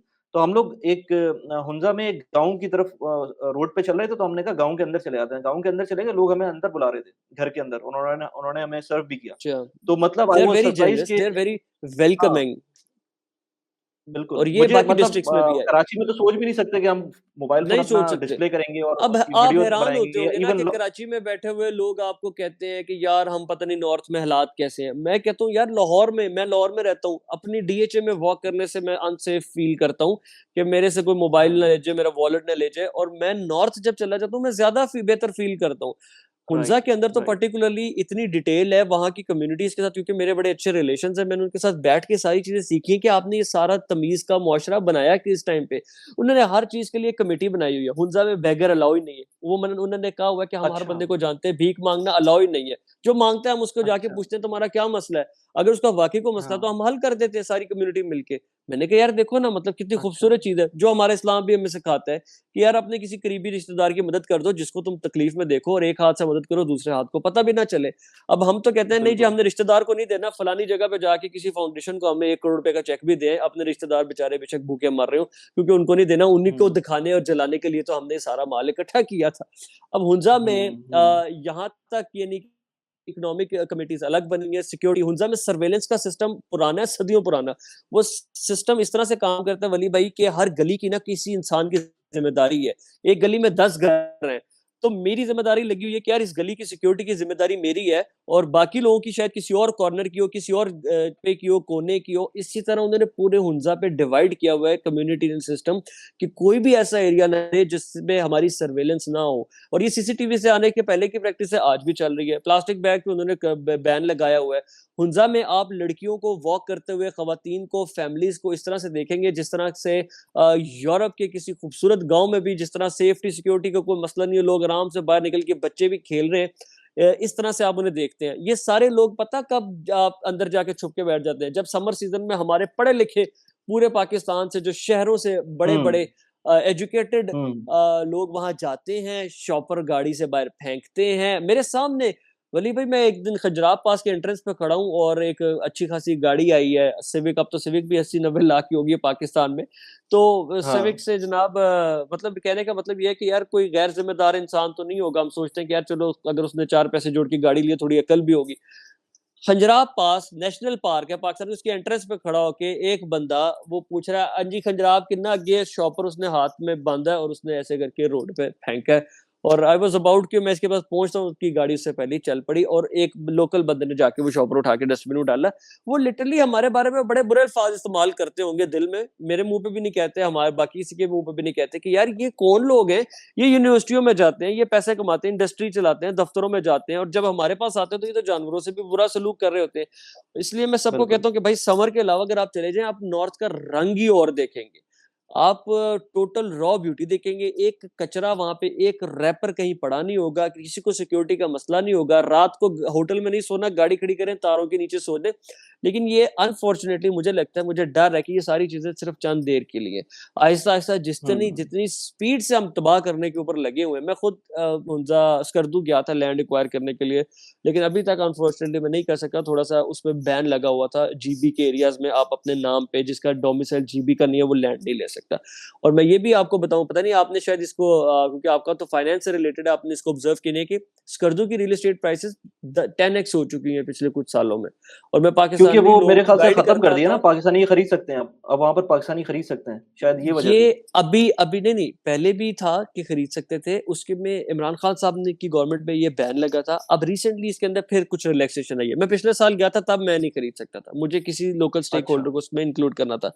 लेकिन प्राइसेस ऊपर जाने की वजह सिर्फ ये नहीं है, जिस टाइम पे बैन लगा हुआ था उस टाइम भी प्राइसेस ऊपर जा रही थी। उसकी रीजन सिर्फ अच्छा। ये कि यार टूरिज्म की मार्केट इतनी बड़ी है, इतनी बड़ी है कि ये बात मेरी वाकई आप देखेंगे कुछ सालों बाद पूरी होगी कि जगह कम पड़ जानी है हमारे पास। गवादर सी पैक, आई डोंट नो, मैं गवादर गया हूँ, मैंने वहां जाके इतना डेड इन्वायरमेंट देखा, वहां पे कुछ भी नहीं हो रहा, वहां पे सिर्फ बातें, और वहां पे ओरिजिनली ग्राउंड पे मुझे कोई चीज नजर नहीं आई। पर मैं समझता हूँ कि गवादर को भी अगर सिर्फ हम टूरिज्म की तरफ ले जाए ना, और माड़ा गवादर कोस्टल हाईवे, इस सारी चीज में इतना स्कोप है हमारे पास। हमारी सारी कोस्टल बेल्ट खाली पड़ी हुई है, कराची में वैसे ही कोई बिल्कुल। बीचेस नहीं है जो बिल्कुल। और जो है टूरिज्म के वो हवाले से। मैं कीचड़ बन गई है। मैं लाहौर से गया हूँ, मेरा तो नहीं दिल करता कराची में किसी बीच पे जाने को। कराची से थोड़ा बिल्कुल सा बाहर वो जो, निकल जाए, हाँ बलोचिस्तान हाँ में एंटर होते हैं आप, वो फिर कुंड मलीर से आगे जाएं, फिर गोल्डन बीच, हब और माड़ा की, और माड़ा वाली जो बीच है, बाय द वे मेरी पाकिस्तान में सबसे फेवरेट एक्सपीरियंस वहां पे रहा है कि आपको वहां पे गवादर में आपको रिजॉर्ट बीच के ऊपर नहीं मिलता, कोई फैसिलिटी नहीं है। और माड़ा के अंदर जो रिजॉर्ट्स बन रहे हैं वो बिल्कुल बीच फेसिंग रिजॉर्ट्स हैं, 4-5 हज़ार रुपए में आपको बीच पे कमरा मिल जाता है। तो it's like near to free आजकल के ज़माने में, और वहाँ पे बड़ी फैसिलिटीज़ इंशाल्लाह आगे फ्यूचर में आ सकती है, लेकिन सिक्योरिटी का मसला है। मैं खुद लोगों को रिकमेंड हम्म। नहीं कर सकता कि यार आप चले जाओ, क्योंकि ये वो चीज़ें हैं जो आज के हालात और हैं, कल के हालात और हैं। बलूचिस्तान एक बड़ा कॉम्प्लेक्स सब्जेक्ट है, मैं तो साल में 3 चक्कर लगा चुका हूँ। मेरी फेवरेट जगह ही पाकिस्तान में बलूचिस्तान है। खूबसूरती के लिहाज अच्छा। से जीबी ज़्यादा खूबसूरत है, लेकिन बलूचिस्तान में एक अलग ही दुनिया है वली भाई। There is so much to explore, और एक वो कहते हैं ना कि सीन वो पूरी पिक्चर है, और उसके अंदर इतनी हाँ डिटेल हाँ है, और वहाँ की हाँ। इतनी स्टोरीज हैं, पुरानी ट्राइबल स्टोरीज हैं। तो बड़ी तारीखी जगह, there is a lot, but दिल दुखता है बस सही। एड्रेसेबल इश्यूज को हमने बिला वजह कॉम्प्लेक्स किया हुआ बिल्कुल। अच्छा यार, ये मतलब अभी तो कंटेंट इसी पॉइंट ऑफ व्यू से बन रहा है, जो आगे यूट्यूब का चल रहा है या इंस्टाग्राम का चल रहा है, तो ये ट्रैवल रिलेटेड कंटेंट या लाइफस्टाइल भी इसमें आएगा है। वली भाई ऐसे या ही है ट्रा इसमें। एक चीज है कि ट्रैवलिंग तो रहेगी रहेगी। वो मैंने जब यूट्यूब स्टार्ट किया हुँ, था, तभी मेरा रीजन ये था कि यार मैं कुछ ऐसी चीज बना लूं जो मेरी ट्रैवलिंग को कॉम्प्लीमेंट किया करे, और मेरी ट्रैवलिंग उसको कॉम्प्लीमेंट करे। That will be hmm, another reason to travel. ये ना हो कि मैं वक्त के साथ साथ बूढ़ा हूं तो मैं बैठ जाऊं, मैं कहूं मैंने ट्रैवलिंग नहीं छोड़ी, मैंने कहा मैं अपनी और रीजंस बढ़ाऊं ट्रैवल करने के लिए। तो इंशाल्लाह हाँ, ट्रैवलिंग का कंटेंट इसमें ज्यादा आएगा। ऑटोमोबाइल से रिलेटेड कुछ प्लान्स हैं, वो भी, वो क्योंकि वो एक ऐसा पैशन है, उस पर बात करने का वैसे भी दिल करता है, मजा आता है। और कुछ सोशल हाँ, चीजें हैं पाकिस्तान में। मैं ऐसा इंसान हूं जो अपने इर्द गिर्द की चीजों पे रिएक्ट किए बगैर, अपना ओपिनियन दिए बगैर रह नहीं सकता। तो अब ओपिनियन देना चाहता हूँ, और वो भी किसी पॉजिटिव वे में। मुझे सिर्फ, मैंने आज से पहले पाकिस्तान में अपने चैनल पे सोशल इश्यूज पे ज्यादा बात इसलिए नहीं की, क्योंकि मैंने ज्यादा सोशल इश्यूज पे काम करके दिखाया, बात करके नहीं दिखाया। तो बातें तो सारे करते हैं ना। मैं चाहता बातें हूँ सब कर मेरी लेते हैं। हुँ, पता नहीं आपने अगर वो वीडियो देखी हो, एक बहुत छोटा सा आइडिया था वली भाई। जब गर्मी पड़ती है ना लाहौर में, आपसे बाहर खड़ा नहीं हुआ जाता, जस्ट लाइक यूएई। आप यूएई से ज्यादा एग्जांपल आपको कहाँ आएगी गर्मी में, कि आप अगर सन हाँ, से एक्सपोज होंगे डायरेक्टली समर में, तो इट्स लाइक वो जहन्नम का तारुफ है पूरा। तो मैंने कहा बिल्कुल। कि यार समर में ना हम कुछ फ्रेश जूसेस बनवाते हैं, फालसे का जूस बड़ा अच्छा होता है, और हाँ, फ्रेश मैंने देखी थी जूसेस वो वीडियो। बनवाएं, मैंने उन्हें देखी थी वो चिल वीडियो, करें, बिल्कुल। और उन्हें बाहर हाँ, जाके लोगों को देना है। अब उसका मकसद मैंने क्या देखी था? थी। उसका ये मकसद थोड़ी था कि इससे कोई दुनिया के मसले हल हो जाएंगे। उसका ये मकसद था कि एक हुँ, बंदे के चेहरे पे आ जाएगी स्माइल, वो कम से कम हम्म 1 किलोमीटर तो हंसता हुआ जाएगा, उसको देख के कोई और हंसेगा, वो आगे जो रिपल डाउन इफेक्ट हम इकोनॉमिक्स में कहते हैं ना, मार्केट में आता है सारा, हाँ तो वो हाँ पॉजिटिविटी की लहर है। होता क्या है कि हम बाहर निकलते हैं मोटरसाइकिल वाले के अंदर कि वो तू की कीता है, वो बंदे को गुस्सा आ हाँ जाता है, वो अगले को कहता है, वो अगले को कहता है, और वो शाम तक वो सारी चेन चलती रहती है। और मुझे खुशी इतनी हुई कि जब वो जूस वाला काम किया है ना, आज तक भी मुझे कई लोग पिक्चर सेंड करते हैं, ये भी हमने भी किया। तो मैं कहता हूँ यार यही सारा अच्छा प्रॉफिट था कि सोशल हम्म मीडिया का फायदा ये था कि हमने जो 500 बोतलें बांटी वो तो बांट दी, उसके बाद पता नहीं कितने लोगों ने, हो सकता है किसी की इस्तेताअत बहुत ज्यादा, उसने 10,000 जाके बांट दी हो, तो इफेक्ट जो है बिल्कुल वो बिल्कुल आगे चलता है। तो सोशल इश्यूज पे सही बात करना चाहता हूँ, कंटेंट बनाना चाहता हूँ, लेकिन कहीं ना कहीं प्रैक्टिकल चीजों के साथ। कूड़ा उठा रहा हूँ तो फिर कूड़े की बात करूँ, घर बैठ के ना करूँ। बिल्कुल सही है। तो यार ज़बरदस्त अच्छा ये बाय द वे ये जो वीडियोज़ बनती हैं उसकी एडिटिंग कौन करता है? खुद करते हैं या ये सारी मैं खुद कर किसी रहा हूँ, इसीलिए थोड़ा सा मेरा खुद काम कर रहे स्लो हैं? होता है, किसी से करवाने का अभी तक मेरा हाँ, दिल नहीं कर रहा। दो के अब हाँ। आगे जो हम कंपनी बना रहे हैं उसके लिए कंटेंट और फिर एडिटर्स, वो सारा उसके लिए तो पूरा चीज सिस्टम अलग हो चल रही है। हाँ, उस लेकिन लेकिन अभी मैं खुद हो सोचा था जाएगा। कि अपने लिए भी अब मैं रख लूं, लेकिन फिर मैंने सोचा कि यार ये शौक के लिए चल रहा है, तो मैं ये ना हो कि सुस्त हो जाऊं, तो बस मैं खुद करूं। तो अभी मैं फिलहाल फॉर नाउ अपना चैनल मैं खुद एडिट करूंगा, लेकिन जो मेरी कंपनी होगी उसमें फिर हम एक टीम अलग से रखेंगे। अच्छा वली भाई, थोड़ी सी इन्वेस्टमेंट्स के बारे में भी बात करते हैं ना। आपने क्योंकि हुँ, पर्सनल फाइनेंस के ऊपर, मुझे एक और चीज जिसके ऊपर मैं आपकी तारीफ करना चाहता हूँ, और वो ये है कि बहुत कम पाकिस्तानी है, and you are one of very few जिन्होंने इनिशिएटिव लिया कि यार पर्सनल फाइनेंस के ऊपर अब एजुकेट कर रहे हैं हम लोगों को, इसका इंशाल्लाह हमारी कौम को बहुत फायदा होगा। अब आप क्या सजेस्ट करते हैं पाकिस्तानी लोगों को जो इन्वेस्टमेंट्स करना चाह रहे हैं, और फाइनेंशियल फ्रीडम जो लोगों को, मैं खुद क्योंकि इस सब्जेक्ट पे काफी ज्यादा रियल लाइफ में बात करता हूँ, लेकिन मैंने कैमरे पे लोगों को नहीं बताया, और आप क्या सजेस्ट करते हैं पाकिस्तानी लोगों को कि इस टाइम पे उनके पास प्लेटफॉर्म्स कौन से ज्यादा अच्छे अवेलेबल है पाकिस्तान से बाहर इन्वेस्ट करने के लिए, एंड किस तरह से वो फाइनेंशियल फ्रीडम की चीजें सीधी करें अपनी। यार देखो एक तो ये कि फाइनेंशियल फ्रीडम इतना आसान नहीं है, खास तौर पे हम्म। पाकिस्तानियों के लिए। अब हम्म। फाइनेंशियल फ्रीडम की बातें करते हैं ना, गोरे जब बात करते हैं, तो उनकी बात तो समझ में आती है क्योंकि उसका रीज़न ये है कि गोरों के लिए उनका पूरा सोशल सिस्टम मौजूद है। उनको पता है कि अगर हम्म। कोई प्रॉब्लम होगी तो अपने मुल्क चले जाएँगे, वहाँ पर हेल्थ केयर फ्री होगी। उनके अगर बच्चे हैं तो उनको यूनिवर्सिटी के अंदर सब्सिडाइज़्ड एजुकेशन होगी। हम्म। पाकिस्तानियों का मसला ये है कि पाकिस्तान में आपको जो है ना सब कुछ खुद करना है। जो भी है आपको चाहे साढ़े हेल्थ दिन केयर हो रहना, जाए जागते रहना। हाँ, बिल्कुल। तो वो खुद करना है आपको सब कुछ। जब खुद करना है सब कुछ तो उसमें बहुत ज़्यादा मतलब एक बड़ी वैल्यू आती है। अगर unless and hmm. Until you are doing some kind of business सिर्फ़ जॉब पे रहते हुए फाइनेंशियल इंडिपेंडेंस लेना या तो अपना आप जो जो एक्सपेक्टेशन का बार है ना, वो बिल्कुल नीचे लेके आ जाएँ। फिर तो सही है जी। कि आप अपनी सारे खर्चे खत्म कर दें और उसके बाद हम्म। अपना खर्चा जब ख कम हो जाएगा तो ऑफ़ कोर्स आपको ज़्यादा पैसे नहीं चाहिए और जब ज़्यादा पैसे नहीं चाहिए तो आप कम पैसों में भी अपना फाइनेंशियल इंडिपेंडेंस हम्म। ले लेंगे और उसके बाद और फाइनेंशियल इंडिपेंडेंस का मतलब ये नहीं है कि आप काम करना छोड़ देंगे। मेरे लिए फाइनेंशियल हम्म। इंडिपेंडेंस का मतलब ये है कि आप वो काम करना छोड़ दें जिनको जो लेट्स से मुझे जॉब पसंद नहीं है, लेकिन मैं जॉब सिर्फ जो इसलिए कर रहा हूँ, मजबूरन करते हैं। जो मजबूरी मैं कर रहा हूँ।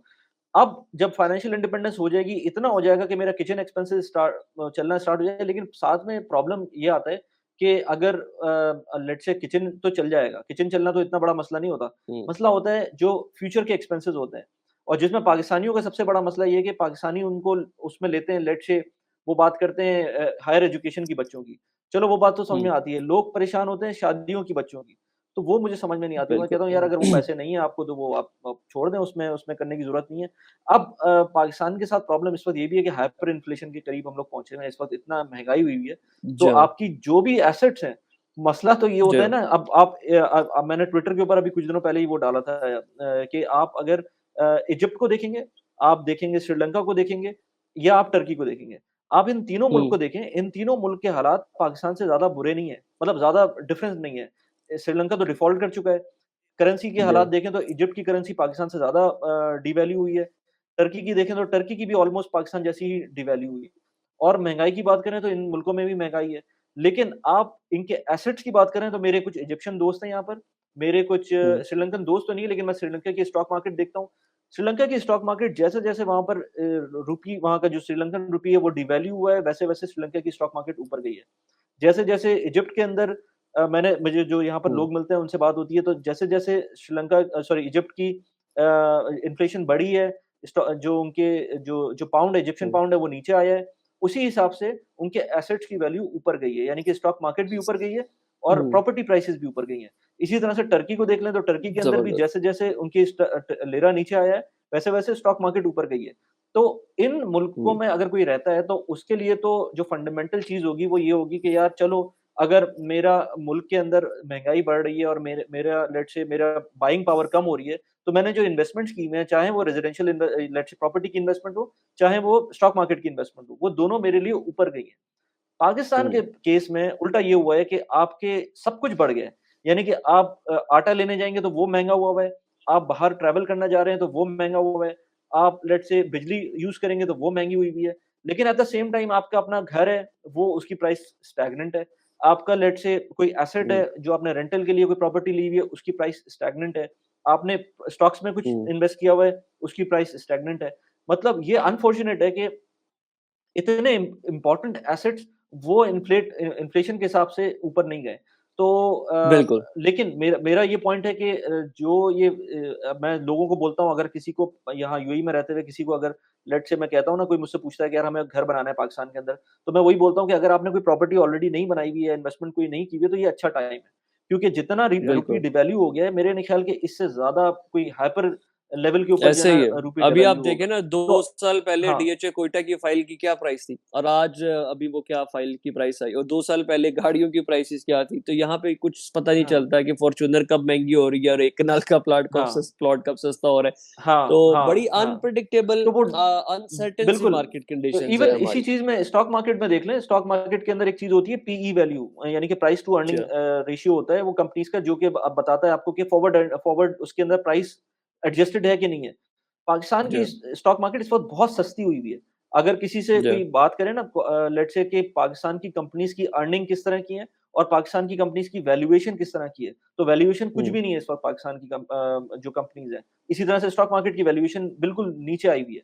लेकिन जी अगर हाँ, कोई अच्छा एक भी अच्छा इंडिकेटर आता है ना, लेट्स से इलेक्शंस हो जाते हैं और कोई एक पार्टी लेट्स से अच्छे उसमें आ जाती है, वो कहते हैं ना कि you should by when you can see the blood on the street, यानी कि जब सब ब्लड कुछ ऑन द स्ट्रीट। लाल हो रहा हो ना, उसी टाइम पर आपको जो है ना खरीदना चाहिए।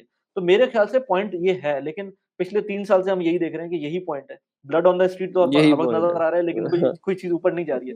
लेकिन मैं फिर भी कहता हूँ कि मेरा जो जो जिस तरह से मैं इन्वेस्टमेंट करता हूँ, मैं कोई लंप सम इन्वेस्टमेंट कभी भी नहीं करता, किसी भी चीज़ के अंदर। हाँ, अनलेस एंड अंटिल हुँ, कोई मुझे एक बड़ी प्रॉपर्टी लेनी हो तो ठीक है, वो मुझे लंप सम ही करनी पड़ेगी, लेकिन अदरवाइज़ मैं कभी भी कोई लंप सम इन्वेस्टमेंट नहीं करता। मैं हमेशा थ्रू द प्रॉपर चैनल चलता हूँ और उसमें लेट्स से फर्ज़ करें मेरे पास एकदम से 10 लाख रुपए आ गए।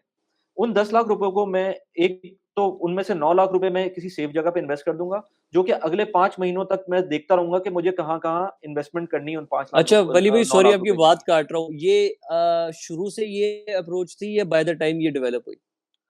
नहीं, ये बाय द टाइम डेवलप हुई है। ये इसे कहते हाँ, हैं डॉलर मेरी भी cost by the averaging, time ये ही शुरू ऐसे में हुई नहीं है। हुई। मैंने जब हाँ, पहली दफ़ा बहुत बड़े-बड़े झटके इकट्ठे खा लिए ना, उसके बाद मैंने कहा देयर इज़ नो, हाँ, कोई फ़ायदा नहीं है बड़े पैसे से इकट्ठे एंटर होने का। अपने पैसे पीछे रखना, एक सेफ प्लेस पे रखना आपको कॉन्फिडेंस देता है, आपका स्टेट ऑफ माइंड ही और होता है। आप अपने छोटे यार मैं एक पैसे चीज़ से बताऊँ तब इसके वो अंदर यूटिलिटी पाकिस्तान के अंदर निकाल जब मैं सकते हैं। हाँ, जब पाकिस्तान में मैं था तो हमें पाकिस्तान के अंदर जो फ़िल की भी होती है ना, मतलब आपकी तो ख़ैर बिज़नेस फ़ैमिली है, लेकिन मेरी फ़ैमिली तो बिल्कुल एक नॉर्मल किस्म की, जो मेरे फ़ादर भी जॉब करते थे। तो इसलिए हमें वो नहीं पता होता उस तरह की चीज़ें कि कहाँ पर इन्वेस्ट करना है, कहाँ नहीं करना। तो हमारे दिमाग में जो चीज़ थी ना, वो ये थी कि सिर्फ़ और सिर्फ़ प्रॉपर्टी होती है इन्वेस्टमेंट, बाकी कोई अच्छा, चीज़ नहीं होती है। वरना मैं अभी भी प्रॉपर्टी को देखूँ और कंपेयर करूँ, मैं 20 इयर्स जब मैंने पैसे कमाना शुरू किए, वो 20-22 साल पहले मैंने कमाने स्टार्ट किए। और वो पैसे मैं अच्छा। अगर प्रॉपर्टी की जगह स्टॉक्स में डाल देता, तो मेरे स्टॉक्स काफ़ी बेहतर परफ़ॉर्म कर रहे होते आज भी कंपेयर्ड टू प्रॉपर्टी।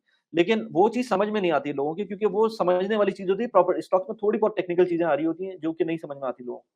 तो मैं यही कहता हूँ कि भाई प्रॉपर्टी के आप हवाले से हर मैं लोगों महीने को बताता हूँ कि अब पाकिस्तान में बेसिकली प्रॉपर्टी की प्राइसेस ऊपर तो नहीं जा रही हैं। आप समझते हैं कि प्रॉपर्टीज में बाय करी जा रहे हैं, पैसे डाल रहे हैं। जो प्रॉपर्टी 2010 में या 2008 में जितने डॉलर की थी, आज भी वो उतने की ही है, अगर आप उतने ही कन्वर्ट डॉलर की करके है। देखेंगे। बिल्कुल, वो इन्फ्लेशन को बिल्कुल, डॉज करना, बेसिकली इन्वेस्टमेंट एप्रिशिएट नहीं हो रही। एसेट बिल्कुल, में बिल्कुल। जैसे एक बंदे ने बड़ी मजे की एग्जांपल दी, फैसलाबाद का बंदा है, तो कहता है कि यार कित्थे हैगी महंगाई, सानू तो नहीं नजर आती। उससे पूछा हाँ, कि किस तरह, कहता जी मेरे वालिद साहब हज करन गए सी ते ਅਸੀਂ 2 ਮੱਝਾਂ ਵੇਚੀਆਂ ਤੇ हाँ, 20,000 ਦੀ ਇੱਕ ਮੱਝ ਵੇਚੀ, 40,000 ਚ ਉਹ ਹਜ ਕਰਕੇ ਆ ਗਏ। ਤੇ ਹੁਣ ਜਿਹੜਾ हाँ, ਮੇਰਾ ਪੁੱਤਰ ਹਜ ਕਰਨ ਗਿਆ ਹੈ, ਤੇ ਫਿਰ ਅਸੀਂ ਦੋ ਮੱਝਾਂ ਵੇਚੀਆਂ, एक 6 लाख दी बेची, दूसरी भी 6 लाख दी बेची, 12 लाख जो आज करके आ गए। तो ये चीज़ है कि लोगों को ना बेसिकली पैसा, हमारी जो करेंसी है इसकी तो इन्फ्लेशन, डिवैल्यूएशन और ये सारी चीज़ें आप स्टडी करें, एसेट्स के अंदर बिलीव करें, एसेट्स के एसेट होल्डिंग, एसेट डेवलपमेंट और एसेट्स के अंदर वैरायटी आप लेके। अब मैं लोगों को कहता हूँ कि यार ऑल्टरनेटिव इन्वेस्टमेंट्स आपके पास इस जमाने में इतनी ज्यादा अवेलेबल है। जैसे गाड़ियों के बारे में मैं गाइड करता हूँ लोगों को, ये भी एक इन्वेस्टमेंट है। ये इन्वेस्टमेंट उस तरह नहीं है जैसे लोग समझ रहे होते हैं कि जी 0 मीटर शोरूम से गाड़ी ले ले क्योंकि पाकिस्तान में गाड़ियों की कीमतें बढ़ रही हैं।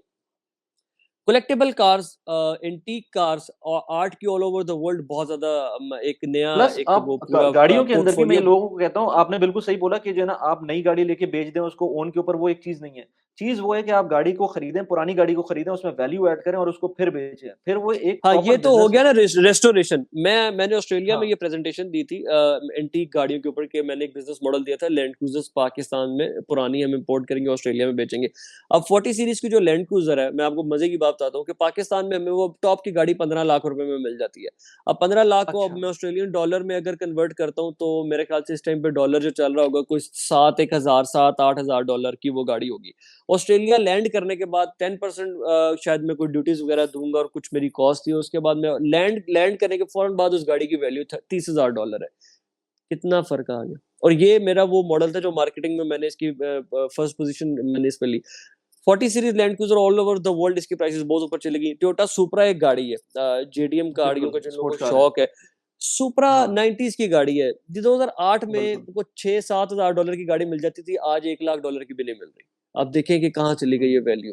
इसी तरह मर्सिडीज बिल्कुल। W140 96 की जो मर्सिडीज है, ये इसको शबा भी बोलते हैं यूएई में ना। ये हाँ, गाड़ी भी हाँ। 1000 2000 3000 की भी मिल जाती थी। अब आहिस्ता आहिस्ता, और इससे हुँ, पिछली वाली जो W124 है, जैसे जैसे इन गाड़ियों की प्राइसेस ऊपर वक्त गुजरता जा रहा है, इनकी कलेक्टेबिलिटी की जो है वो डिमांड बढ़ती जा रही है, इनकी प्राइसेस।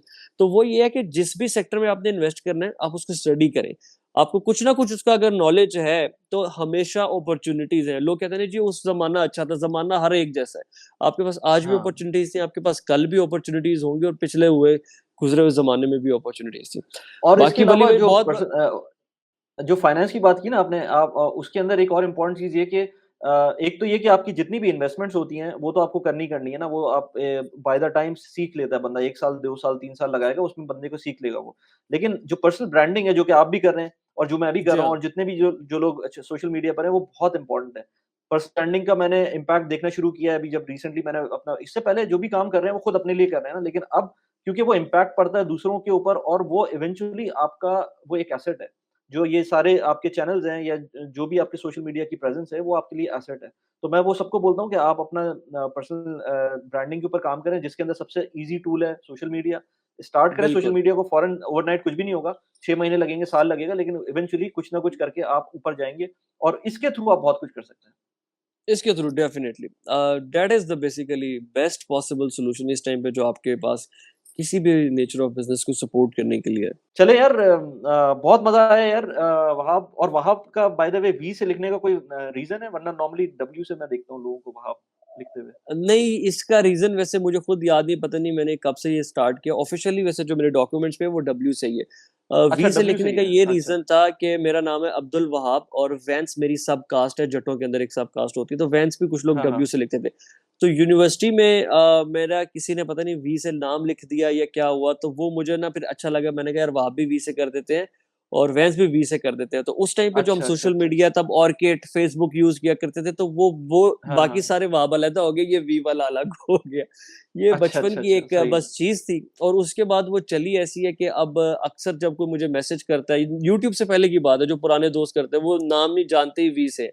तो मैंने कहा चलो ठीक है, हुँ, अब वी हुँ। चल रहा है तो वो वी रहने देते हैं। चलो यार, ज़बरदस्त वहाब, बहुत मज़ा आया, और आई होप कि we will stay in touch, और अगर यूएई आना हो तो बिल्कुल फिर मिलते हैं और फिर एक एक एक कोलैबोरेशन और अलग से करते हैं। मैं अगर इंशाल्लाह पाकिस्तान नेक्स्ट आया मैं, वीडियो वहाँ पे लाइव प्लान करेंगे ना इकट्ठे। हाँ, हाँ, बिल्कुल प्लान करते हैं, बिल्कुल प्लान करते हैं, और अगर मैं पाकिस्तान आता हूँ तो फिर डेफ़िनिटली, अगर लाहौर आता हूँ या फिर अगर कहीं और निकले हुए होते हैं तो डेफ़िनिटली श्योर मुलाकात करते हैं। श्योर। कोई तो कराकरम बेस्ट ऑफ लक यार। कोई कराकरम हाईवे पे बैठ के पॉडकास्ट रिकॉर्ड करते हैं ना, बड़ा मजे का हाँ, एक्सपीरियंस होगा, इंशाल्लाह, पीछे बैकग्राउंड में इंशाल्लाह, पहाड़ आ इंशाल्लाह। रहे होंगे। बिल्कुल, बिल्कुल, ज़बरदस्त। वो पासुकोन भी जो है ना, मैंने अभी रिसेंटली जब गया था तो वो बहुत बड़ा पीसफुल एक वो रोड है, बीच में रोड में बैठकर आप आराम से तस्वीरें खिंचवा सकते हैं वहाँ पर। बहुत अच्छी जगह है वो। बिल्कुल ऐसा ही है, वैसे ही। चलिए sir, thank you so much, it was wonderful having discussion and conversation. Take good care. अल्लाह हाफिज़। Thank you very much. अस्सलाम वालेकुम। ओके। अल्लाह हाफिज़।